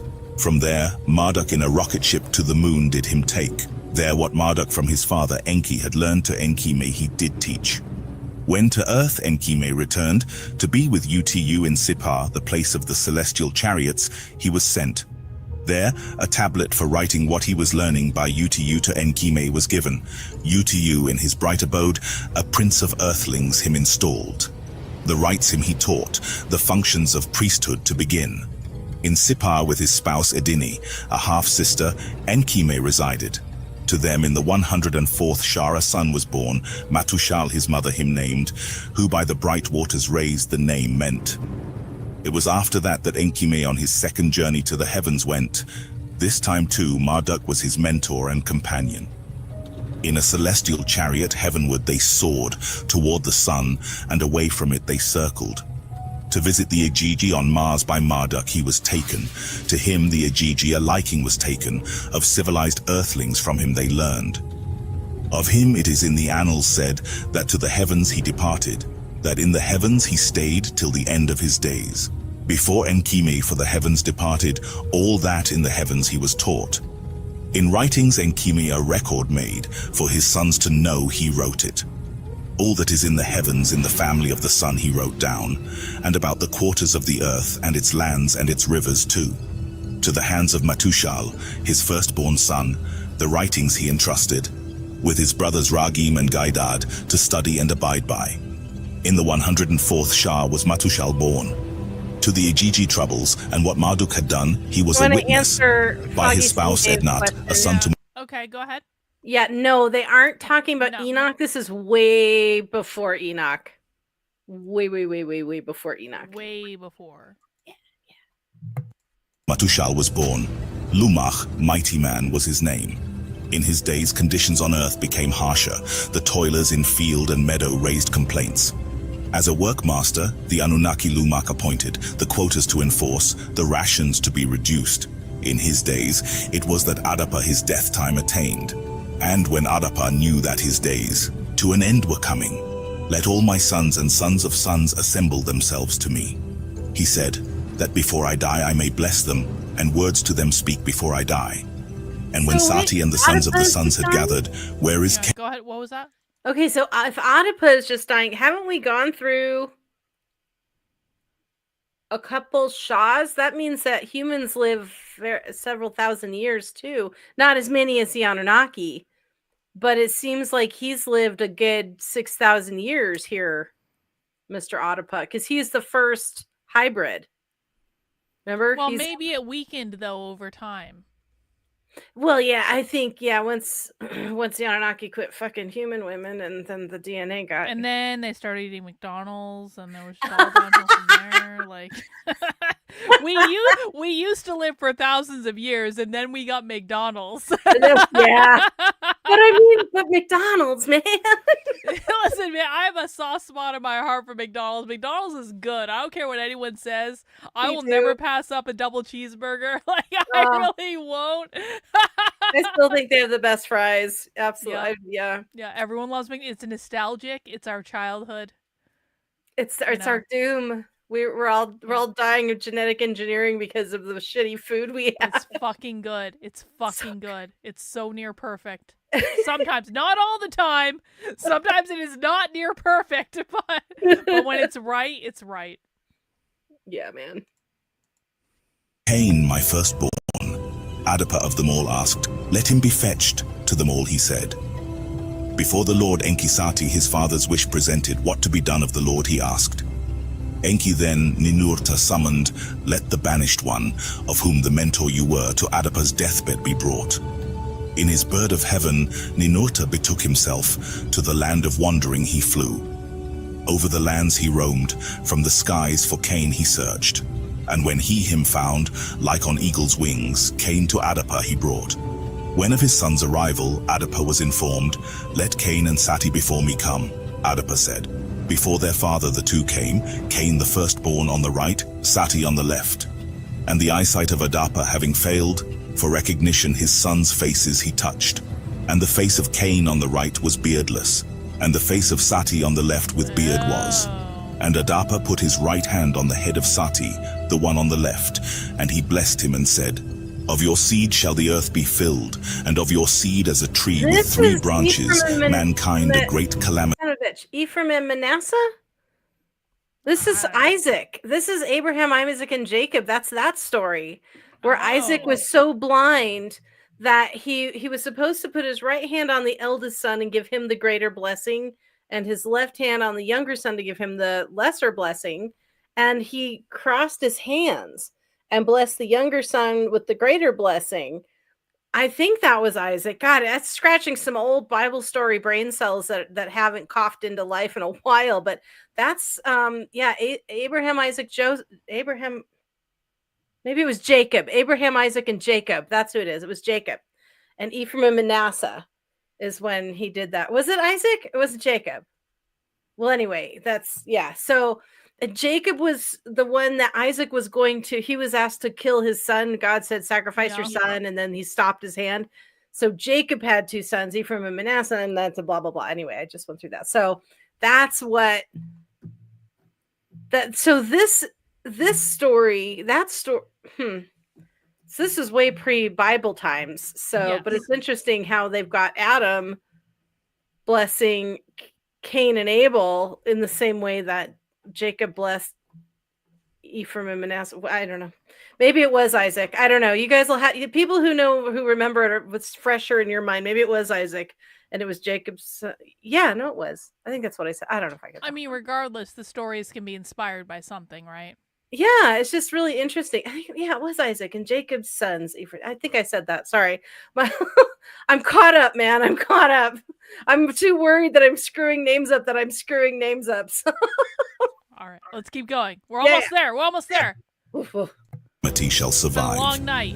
And he put his left hand on the head of Cain on his right, and to him said, "For your sin of your birthright you are deprived, but of your seed 7 eastern nations shall come.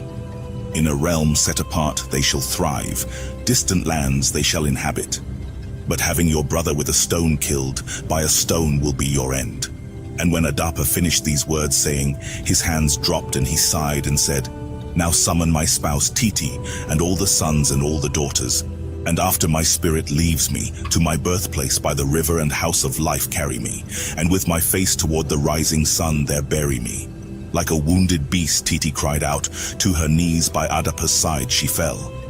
And the 2 sons of Adapa, Cain and Sati, in a cloth his body wrapped. In a cave by the banks of the river, by Titi shown, Adapa they buried. In the midst of the 93rd Shah was he born. By the end of the 108th. Esau and Jacob. I know. I've got something. It's been it's been 35 years since I've looked into any had a Bible story told to me. So that's scratching some old dusty brain cells. So yeah, I probably got the names wrong, but I got the story essentially right. Anyway, the story is what counts. Everyone leave Jennifer alone. No, they're not picking on me. They're fine. They're just helping me with names because I don't know it. I love that. I love to be corrected, so I understand it better. He died. A long life for an earthling he had. The life cycle of Enki he did not have. And after Adapa was buried, Cain to his mother and brother farewell bade. Ninurta in his bird of heaven to the land of wandering him returned. And in a distant realm near the Asiatic peaks, Cain had sons and daughters. And he for them a city built, and as he was building, by a falling stone he was killed. In the Aidin Lumak as a workmaster the Anunnaki served. In the days of Lumak did Marduk and the Igigi intermarried with the children of men. Mankind proliferates. Adapa's line serves as royalty. defying Enlil, Marduk Wait, we have an Anunnaki person that's here educating us. Thank you, Anunnaki. You have to remember, Israelites were captured by Babylon for 100 years or so and began writing the Torah Ding. after they were released. So it's easy to see where they got their information. It always comes back to the Jews, doesn't it, Jennifer? It always comes back to the Jews every It does. time. And I love the Ab Fab picture too, because that is like one of the best shows ever. They also just said that the Igigi were also they were also fucking the humans. Everybody likes human women. We're like the best, I guess. I don't know. Apparently.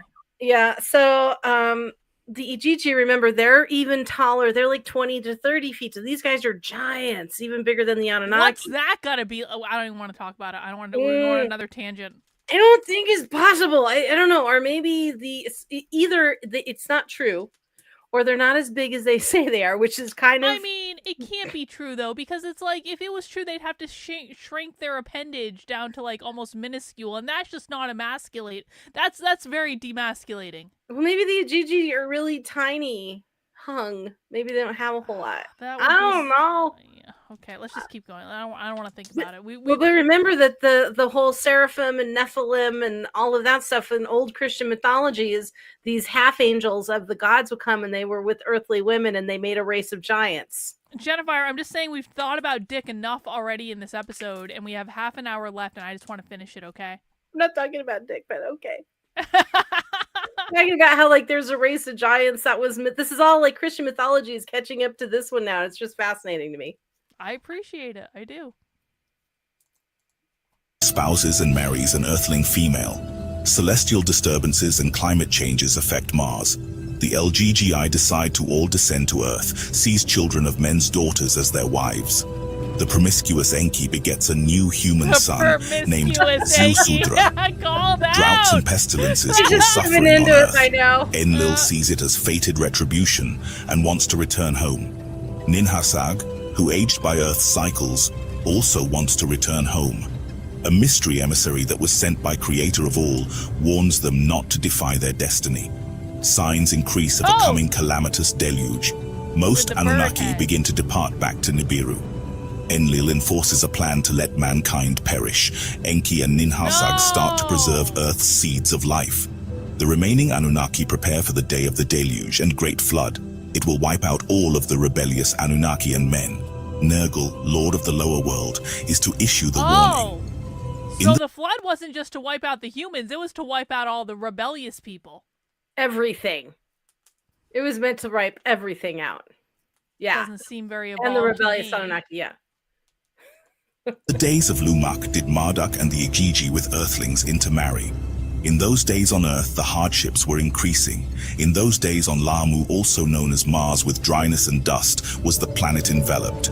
The Anunnaki who decree the fates, Enlil and Enki and Ninhursag, with each other consulted. What conditions on Earth and on Mars were altering, they wondered. On the sun flarings they observed, in the net forces of Earth and Mars there were disruptions. In the Abzu, at the tip the white land facing, instruments far observing they installed. In the charge of Nergal, the son of Enki, and his daughter Ereshkigal, the instruments were put to the land beyond the seas, known as the underworld. Ninurta was assigned, in the mountain land, a band of heaven-earth to establish. On Mars, the Igigi were restless. To pacify them, Marduk was the task given. Until what are the hardships causing? The way station on Mars must be kept. So, to Marduk, the leaders said. The three who the fates decree with each other consulted. They looked at each other. How old the others are, each one of the others thought. Enki, who the death of Adapa was grieving, was the first one to speak. More than 100 Shahs since my arrival have passed. To his brother and sister he said, I was then a dashing leader. Now I am bearded, tired and old I am. An enthusiastic hero I was, for command and adventure ready. Enlil then said, now I have children who have children, all on Earth born. Old on Earth we became, but those on Earth born are even older sooner. So did Enlil to his brother and sister ruefully say. As for me, an old sheep they call me. So did Ninhursag wistfully say. While the others have been coming and going, turns on Earth to serve taking. We the leaders have stayed and stayed. Perchance it is time to leave, so did Enlil say. Of that did I often wonder, to them Enki was saying. Each time one of us three to revisit Nibiru wished, word from Nibiru always our corning there to prevent it. Of that I too did wonder, Enlil was saying, is it a thing on Nibiru, a thing on Earth? Perchance the life cycles that differ it concerns, so was Ninhursag saying. To watch and see what transpires, the three leaders decided. At that time fate, or was it destiny, in its hands the matters took. For it came to pass that soon thereafter Marduk to his father, Enki came, a matter of great gravity with his father, Enki, to discuss with Enki he wished. Upon the earth the three sons of Enlil spouses have chosen. A bride I wish to choose, to have a spouse it is my desire. So did Marduk to his father Enki say, your words happy make me. Enki to Marduk was saying, your mother too shall rejoice. Is she one of the young ones who heal and succor give? Enki went on to ask, a descendant of Adapa she is, of earth, not Nibiru is she? Marduk softly whispered. With a puzzled look, Enki was speechless. Then uncontrolled words he shouted, a prince of Nibiru, a firstborn to succession entitled, an earthling will espouse, not an earthling but your own offspring. To him, Marduk said, a daughter of Enkime who to heaven was taken she is, Sapanit is her name. Enki his spouse Ninki summoned. To her what with Marduk transpired he related. To Ninki his mother Marduk his heart's desire repeated and said, when Enkime with me was journeying, and of heaven and earth him I was teaching. What my father once had said, I with my own eyes witnessed. Step by step on this planet a primitive being, one like us to be, we have created, in our image and in our likeness. Civilized earthling is, except for the long life. A daughter of Enkime my fancy caught, her to espouse I wish. Ninki, also known as Damkina, her son Marduk's words she pondered. And the maiden, does she appreciate your gaze, my son? Indeed she does, Marduk to his mother said. This is not the matter to consider.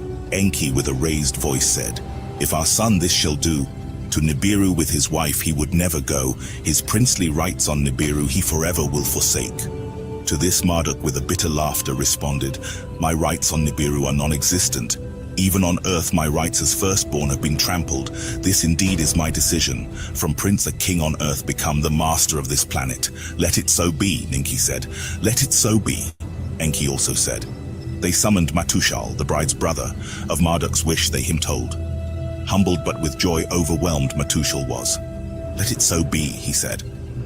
When of the decision Enlil was told, with fury he was seized.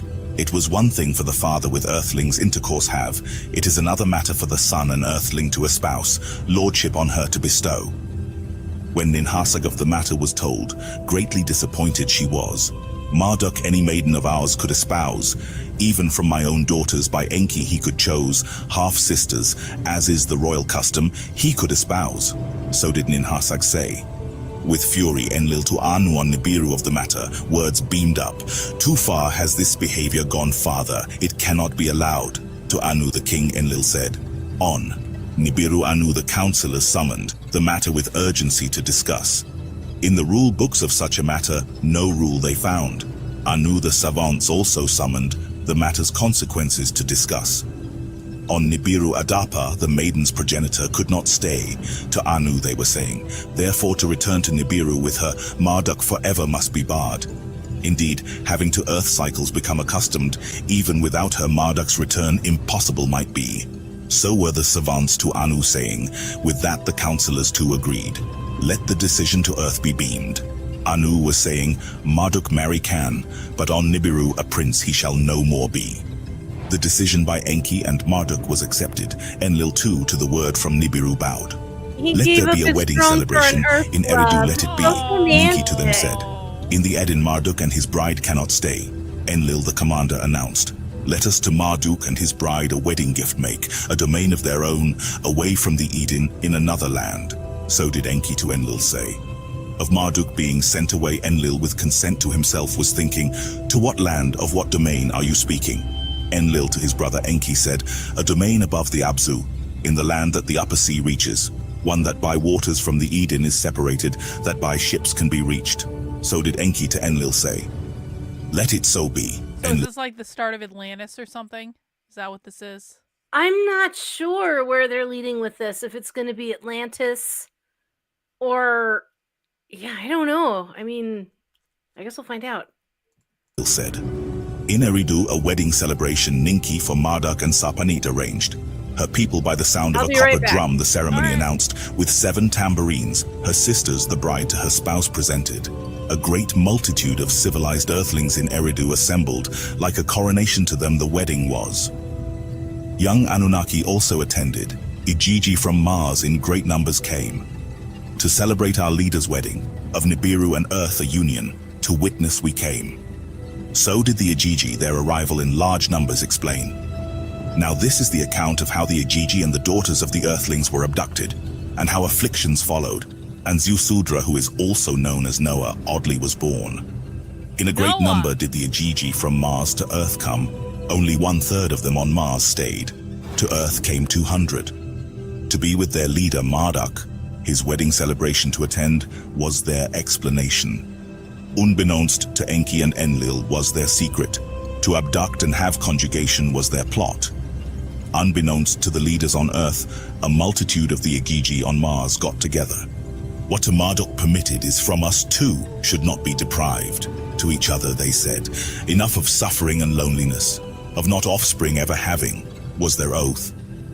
During their comings and goings between Mars and Earth, the daughters of the Earthlings, the Adapite Kill the females as them bottle. they called, they saw, pour in and the last after them little they bit. lusted. And to each other the plotters said, come, let us choose wives from among One the glass Adapite left. females, and Cheers. children of our own will beget. One among them, Semjazi his name was, their leader became. Even if none of you agrees, I alone the deed shall do. To the others he said, if a penalty for this sin shall be imposed, I alone for all of you shall it bear. One by one, others in the plot joined together. By an oath together to do it, they swore to do this together. By the time of Marduk's wedding, 200 of them on the landing place descended. Upon the great platform in the Cedar Mountains they came down. From there to Eridu they journeyed. Among the toiling earthlings they passed. Together with the earthling throng in Eridu they arrived. After the wedding ceremony of Marduk and Sarpanit had taken place, by a signal prearranged Shamgaz to the others. Jetafire, breaking news. Breaking news. I have killed the wine bottle. This is the last glass. Oh, there it is. We made it. Cheers. Cheers, tink. Perfect timing. 20 minutes left. Perfect amount of time to drink one last glass Chug, of wine. chug, chug. Yep. Sign gave. An earthling maiden each one of the Elgigi seized. By force they them abducted. To the landing place in the Cedar Mountains, the Elgigi with the females went. Into a stronghold the place they made. To the leaders a challenge they issued. Enough of deprivation and not having offspring. The Adapite daughters to marry we wish. Your blessing to this you must give, else by fire all on earth destroy we will. Alarmed the leaders were, of Marduk, the Elgigi commander, charged to take they demanded. If in the matter I a solution must seek, with the Igigi my heart in agreement is. So did Marduk to the others say, what I have done from them cannot be deprived. Enki and Ninharsag their heads shook, with begrudging agreement they voiced. Only Enlil was enraged without pacification. One evil deed by another has been followed. Fornication from Enki and Marduk, the Igigi they have adopted. Our pride and sacred mission to the winds have been abandoned. By our own hands, this planet with earthling multitudes shall be overrun. With much disgust was Enlil speaking. Let the Igigi and their females from Earth depart. On Mars conditions unbearable have become, surviving is not possible. So did Marduk to Enlil and Enki say. In the Eden they cannot remain, Enlil with anger shouted. With much disgust the gathering he left. In his heart, things against Marduk and his earthlings was Enlil plotting. Upon the landing platform in the Cedar Mountains were the Igigi Enlil, and their big females mad. secluded. Yep. Children Enlil's there not to them were happy. born, children of the rocket ships they were called. Marduk and Sarpanit his spouse also had children. Asar and Satu were the first 2 sons called. To the domain above the Abzu, to him and Sarpanit granted, Marduk the Igigi invited, to dwell in 2 cities that for his sons he had built. Some of the Igigi and their offspring to the domain in the dark-hued land came. On the landing platform in the Cedar Mountains, Shamgaz and others did remain to the far east lands, lands of high mountains. Some of their offspring went. How Marduk of Earthlings his strength increases, Ninurta carefully observed. What are Enki and Marduk scheming? To his father, Enlil Ninurta said, the earth by the Earthlings inherited they will. Enlil to Ninurta said, go, the offspring of Cain you must find, with them a domain of your own prepare. To the other side of earth Ninurta went, the offspring of Cain he found. How tools to make and music to play he them taught. How in mining to engage and smelt and refine he showed them. How Go ahead, sorry. That's the Pacific, because they're over in Yep. North Africa, Middle East area. So the other side of the earth would be in the Pacific region. True. It's all coming together, Jennifer. Huh? Uh-huh. to build rafts of balsam trees he showed them. To cross a great sea he them guided. In a new land a domain they established. It's like crazy though how stuff like this always adds up. I've always said that this story rings more true to me than any other story, and it's a crazy idea, right? Because it spliced humans together to mine gold, like. But it's like, yeah, that kind of actually makes sense if you think about it. Why not? And Why not? it's lining up with all kinds of shit. So Yep. Mm-hmm. A city with twin towers there they built. A domain beyond the seas it was, the mountain land of the new bond heaven earth it was not. In the Eden, Lumak was the workmaster, quotas to enforce was his duty, the earthlings' rations to reduce was his task. His spouse was Batanash, the daughter of Lumak's father's brother she was. Of a beauty outstanding she was, by her beauty was Enki charmed. Yeah. Enki to his son Marduk a word did send, to your domain Lumak do summon. How by earthlings a city to build there him teach. And when Lumak to the domain of Marduk was summoned, to the household of Ninharsag in Shurubak, the haven city, his spouse Batanash was brought, from the angry earthling masses protected and safe to be. Thereafter Enki his sister, Ninharsag in Shurubak was quick to visit. On the roof of a dwelling when Batanash was bathing, Enki by her loins took hold. He kissed Enki her, by he seed into her fucking womb. hell, Enki! Bathsheba. She's bathing on a roof. That's the story of Bathsheba and David, King David. Yo, Enki is basically the god. Enki is basically God. Can we just acknowledge that? Enki has begotten half of the fucking Bible. He just won't put it in his fucking pants. He is His wife has long. his wife has long since given up. Oh yeah. She's off having her own affair. She doesn't even care anymore. She's like, that fucking guy. Well, that was his sister, Ninharsag, but she was married to Enlil too. Enki has literally created half the Bible. Well, no wonder he wanted to save us. It's true. He's fucking all the women. He's making all the babies. He's keeping all the DNA fresh. You know, I get it now. We really are God's children. We all one specific God, indeed. He poured. With a child Batanash was, her belly was truly swelling. To Lumak from Shurubak word was sent. To the Eden return, a son you have. To the Eden, to Shurubak, Lumak returned. To him Batanash the sun showed. White as the snow his skin was. Wait. Look at that white baby. Well, now I have heard, and my mother was a midwife, that when they come out, all babies are similar in color and they darken a little later. So, but that's a very white baby for a very black baby. I mean, Enki, I don't even know what color Enki was, but who knows? I guess. Bitch, this ain't mine. Where you been? Exactly. Like, what happened? Like, this guy's like, what the fuck? Did you see like Me, Myself, and Irene with Jim Carrey, and he has like these 3 super intelligent sons, and they're all black, and his wife is white, and like he has no idea that they aren't his kids because he just loves them so much. I don't know why that just reminded me of that. No, I never saw that movie. Oh, we'll have to do that on movie night. It is disturbing. And to him Batanash the sun showed. White as the snow his skin was, the color of wool was his hair, like the skies were his eyes, in a brilliance were his eyes shining. Amazed and frightened was Lumak. To his father Matushal he hurried. White! A son unlike an earthling to Batanash was born. By this birth greatly puzzled I am. Methuselah to Batanash came, the newborn boy he saw, by his likeness amazed he was. Is he one of the Igigi gods' offspring? Of Batanash Matushal the truth demanded. To Lumak your spouse, whether this boy his son is, the truth reveal. None of the Igigi is the boy's father. Of this upon my life I swear.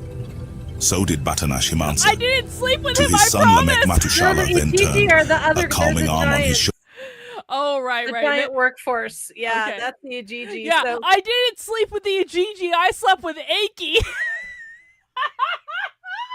wait till you hear what happened. There I was, taking a bath I on promise the it roof, like you wasn't do. the Igigi, though. It was the God King. It was the God King. You have to forgive me. I had to. It's a hall pass. I was commanded by God. Like, what I would was you the have done? virgin. Really? I didn't even Yeah. have sex. Pinky swear. Trust me, bro.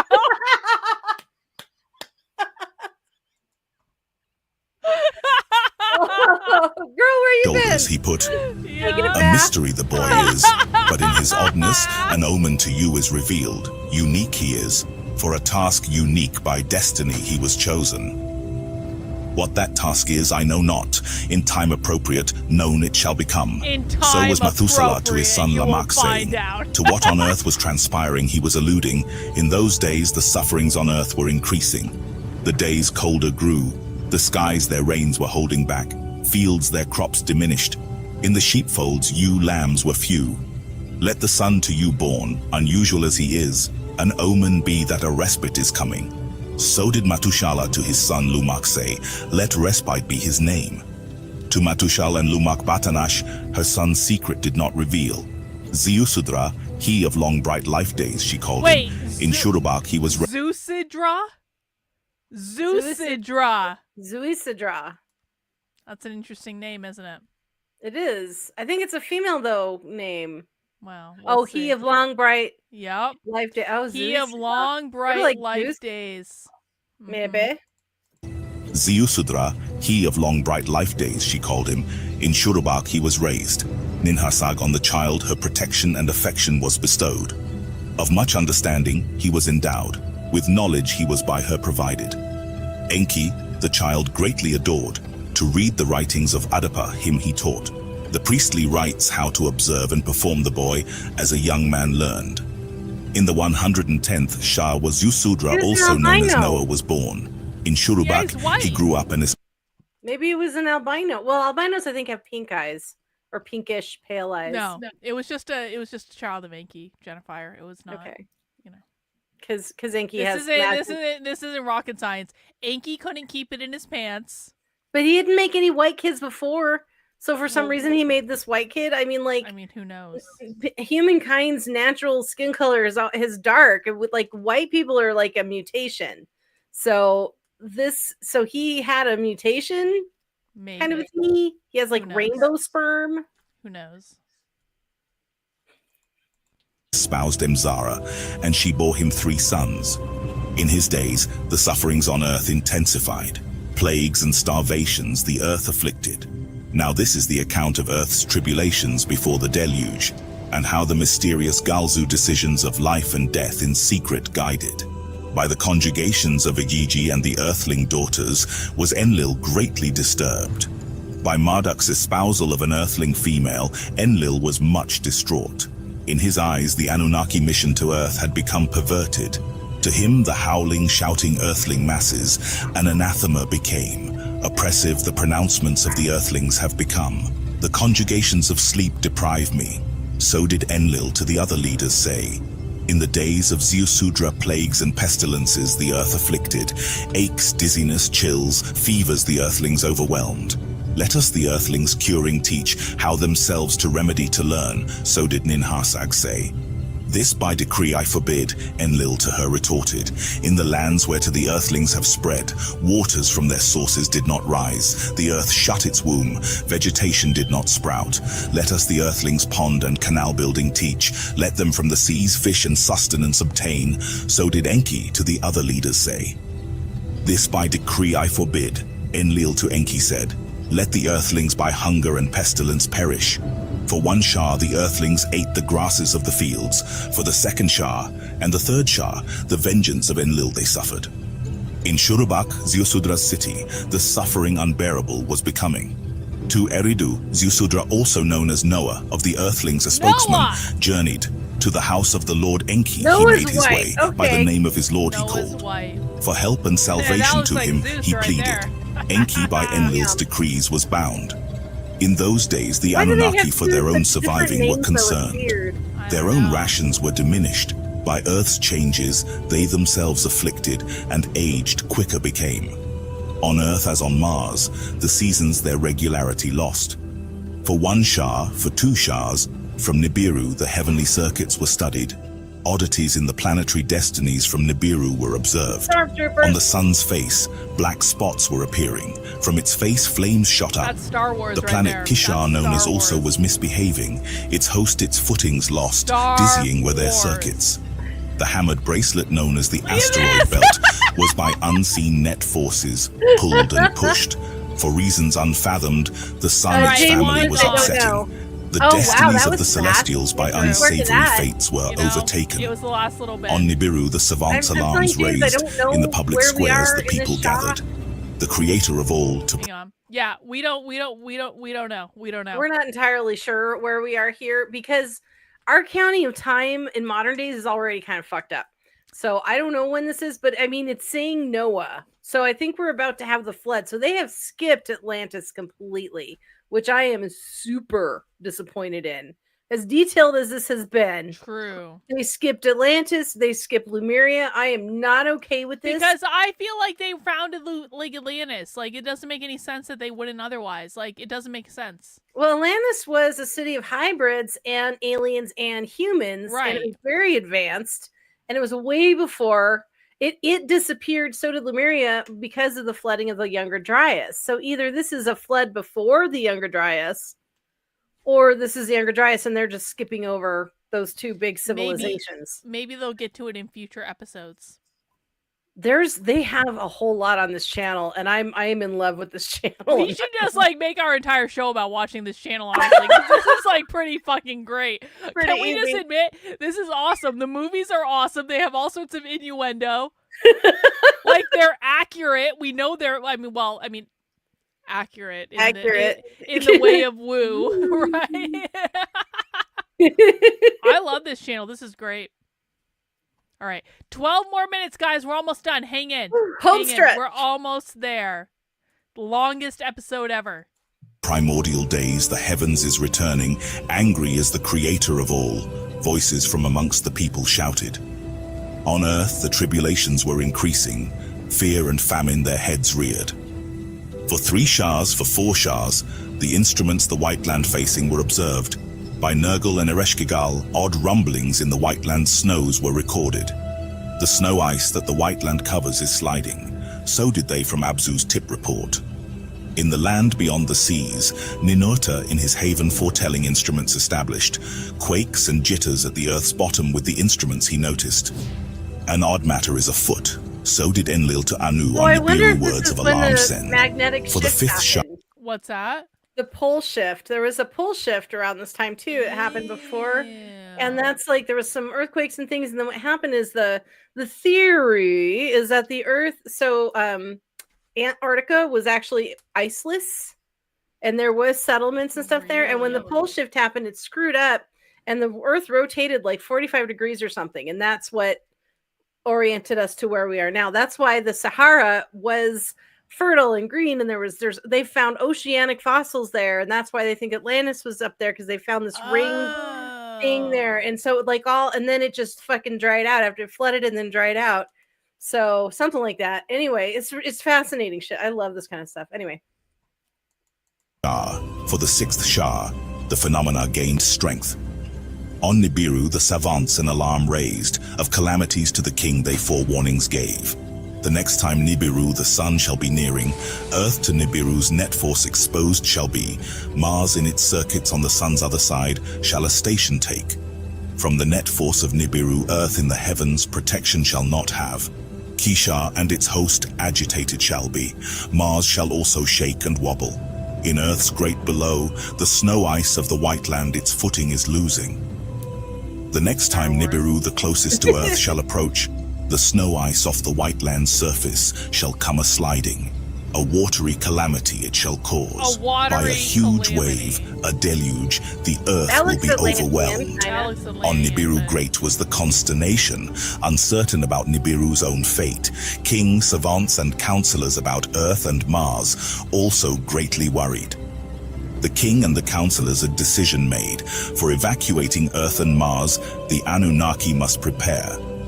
In the Abzu, the gold mines shut down. There from the Anunnaki to the Eden came. In Bad Tibira, smelting and refining ceased. All gold to Nibiru was lofted. Empty, for evacuating ready, a fleet of fast celestial chariots to Earth returned. They aren't even really talking about mining the gold. It's more of like an afterthought, honestly. It's in the background now. We're worried about, who's sleeping with who, and exactly. Yeah. Well, I mean, that is the important question, isn't it? Sex is a big deal. And in the default is Enki was fucking everyone. Everyone. Literally everyone. Nibiru, the heavenly signs were watched. On Earth, the tremors recorded were. It was at that time that from one of the celestial chariots, a white-haired Anunnaki stepped off. Galzu, Great Noah, was his name. With steps majestic to Enlil his way he made. To him a sealed message from Anu he presented. I am Galzu, emissary plenipotentiary of king and council. To Enlil he said. By his coming Enlil was surprised. No word from Anu of that did forecome. Enlil the seal of Anu examined. Unbroken and authentic it was. In Nibruki the message tablet was read. Its encoding was trustworthy. For king and council Galzu speaks. His words are my command. So did the message from Anu state. That Enki and Ninharsag be also summoned was Galzu's request. When they came to Ninharsag, Galzu pleasantly smiled. Of the same school and age we are, to her he said. This Ninharsag could not recall. The emissary was as young as a son, she was as his olden mother.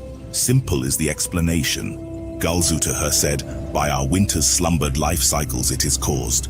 Indeed, this matter is of my mission apart. About the evacuation, it is a secret. Ever since Dumuzi on Nibiru had stayed, returning Anunnaki on Nibiru examined were.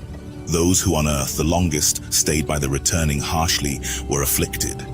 Their bodies to Nibiru's cycles were accustomed no longer. Their sleep was disturbed, their eyesight was failing, the net force of Nibiru weighted their walk. Their minds were also affected, as sons were older than the parents they had left. Death, my comrades, to the returnees quickly came. Of that, I am here a warning to give. The three leaders, on Earth the longest, by the words silent became. Ninharsag was the first to speak. That much was to be expected, she was saying. Enki, the wise one, to her words consented. That much was clear, he said. Enlil with anger was seized. Before, the Earthlings like us were becoming. Now we as Earthlings have become to this planet imprisoned.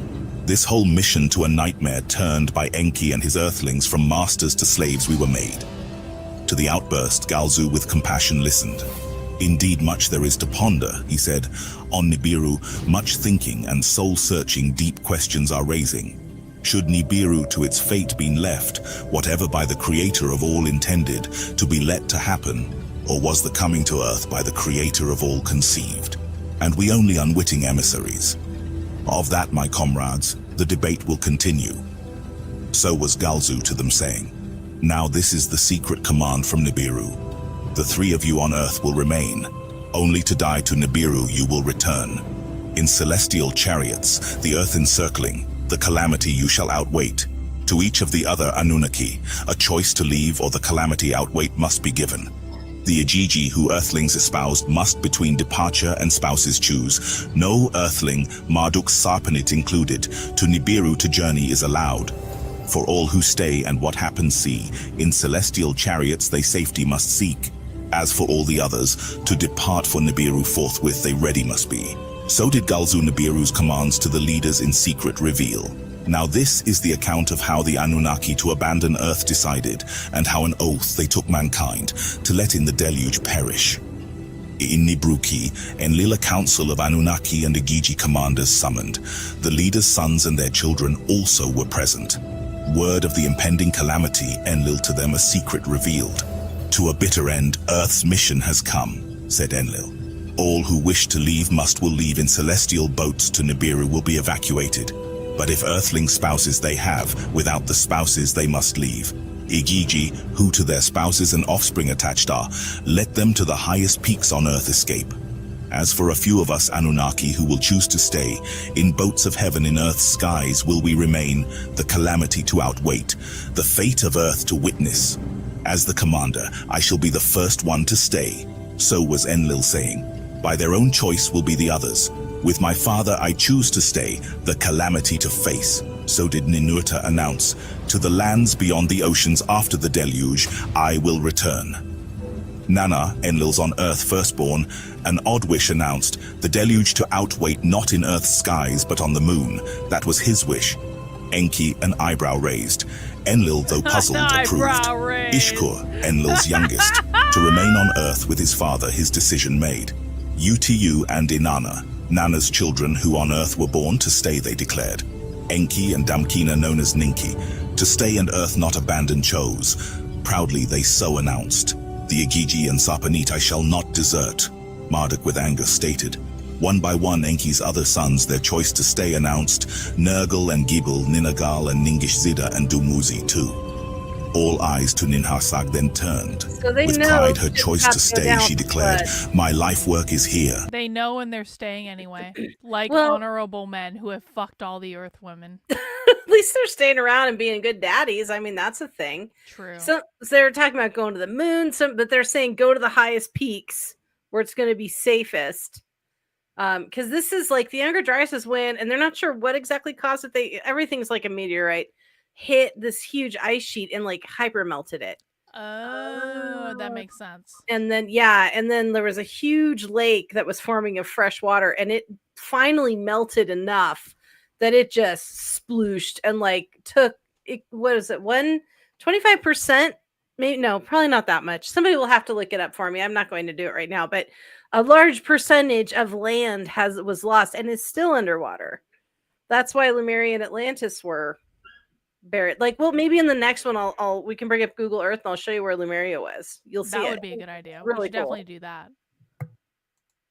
The earthlings I helped engineer and create, I shall not abandon.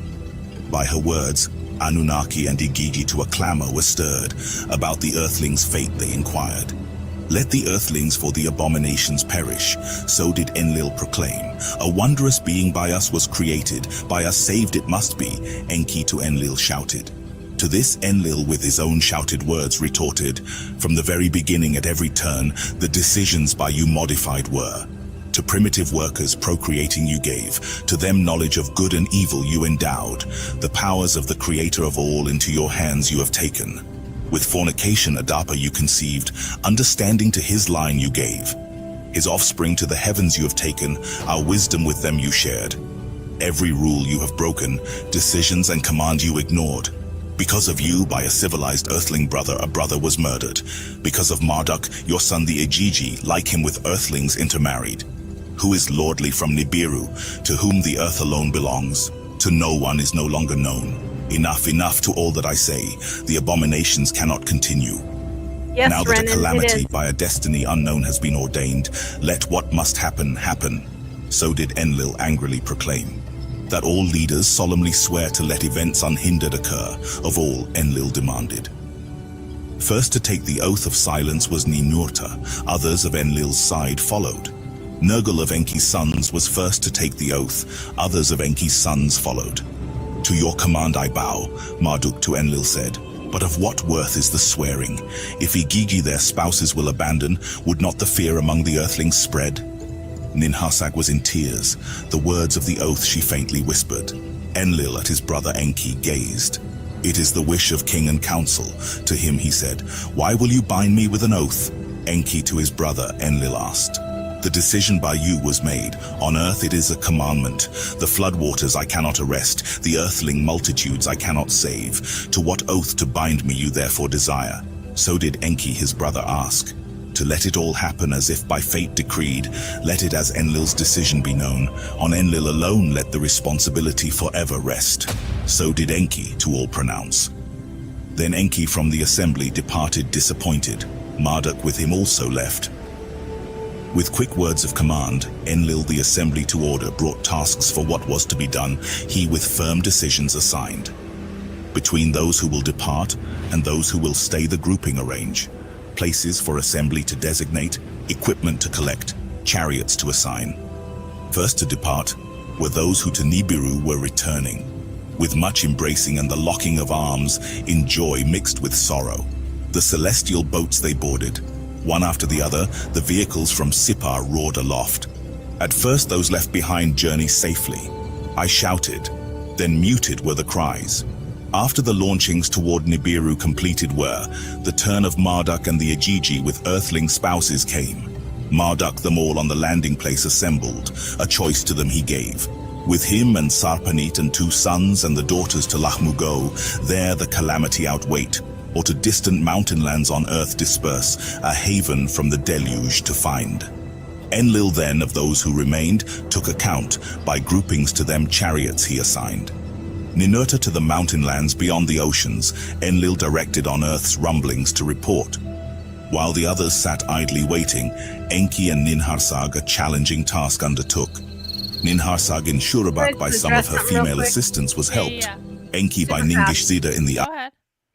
Yeah, I think Renan's looking for where Lemuria was. Anybody who wants to look in the Pacific. You'll see on Google Earth it shows all the topography. It's throughout. It's an archipelago. So south of the equator, north of the equator. It's all through the center of the Pacific Ocean. You'll see places where there could be islands, larger land masses, all kinds of things. You'll see it. Just start looking through the Pacific Ocean. Abzu at the Olden House of Life was assisted. Male and female essences and life eggs they collected, of each kind 2 by 2, 2 by 2, they in Shurabak and the Abzu preserved, for safekeeping while in Earth circuit to be taken, thereafter the living kinds to recombine. At that time word from Ninurta came, Earth's rumblings ominous are. At that time word from Nergal and Ereshkigal came, she said, the white land is shaken. In Sipar all the Anunnaki gathered, the day of the great flood has arrived. End of tablets 6 through 9. Stay tuned for episode 3 of Sitchin's Lost Book. We made it, Jennifer. We made it. My goodness. That was a lot. Almost our longest. We're at 3.5 hours. Maron. But it was worth it, I think. Like, it was a good episode. I enjoyed every minute of it. How about you? That was I never know what to expect when we do these things. We did have the alien dildo detour. I did not think you were actually going to show that. I'm like, she's not going to do that. She's going, oh, Lord, there it is. We did it. Never doubt Carlin. I have run out of fucks to give. I have indeed. We will look at alien dildos on the internet if I damn well feel like it. That's what happens when you turn 29. I mean, exactly. That's what I'm saying.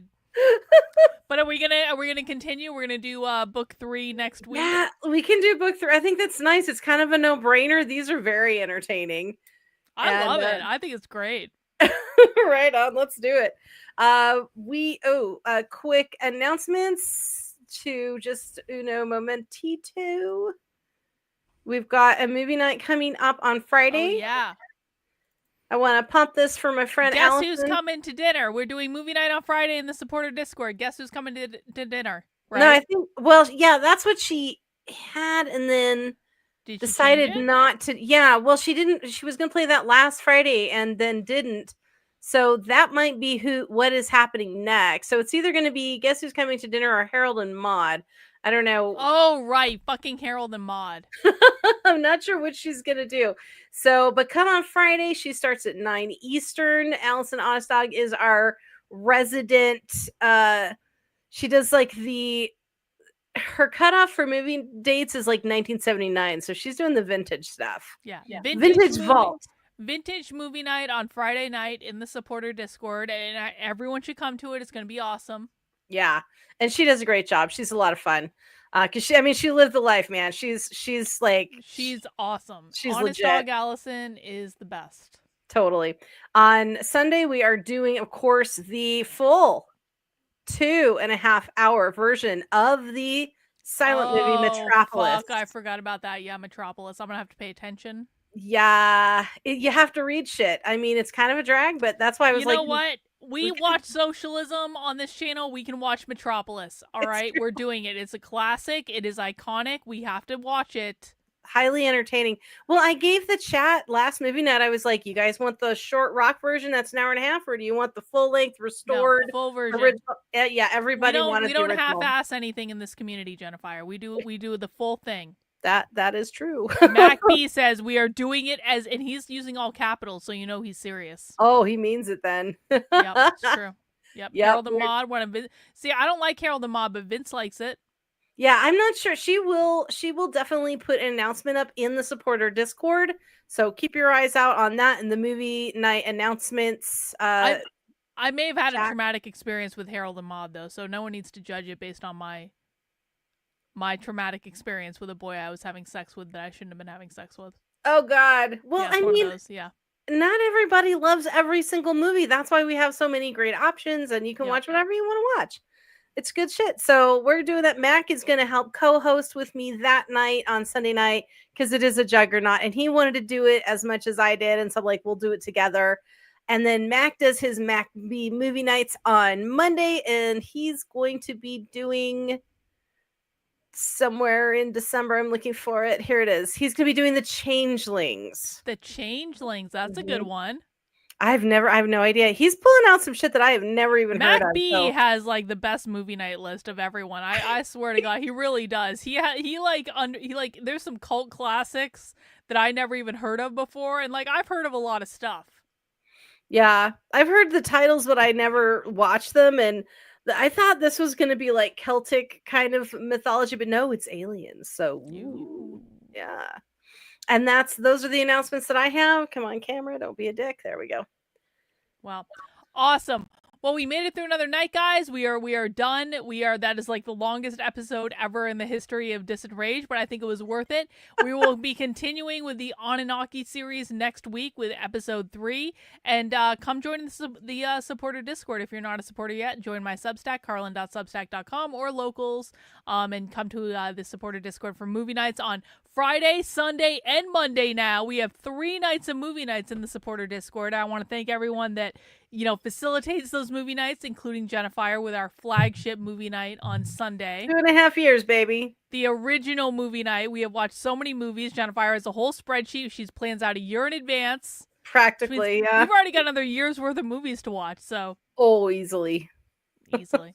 We'll be doing this until we're old and gray. All right, guys. Well, I appreciate everyone. Thank you for coming out tonight. Congratulations to everyone who made it to the very end. And we will see you next week. Take care, guys. Oceans of love. Bye.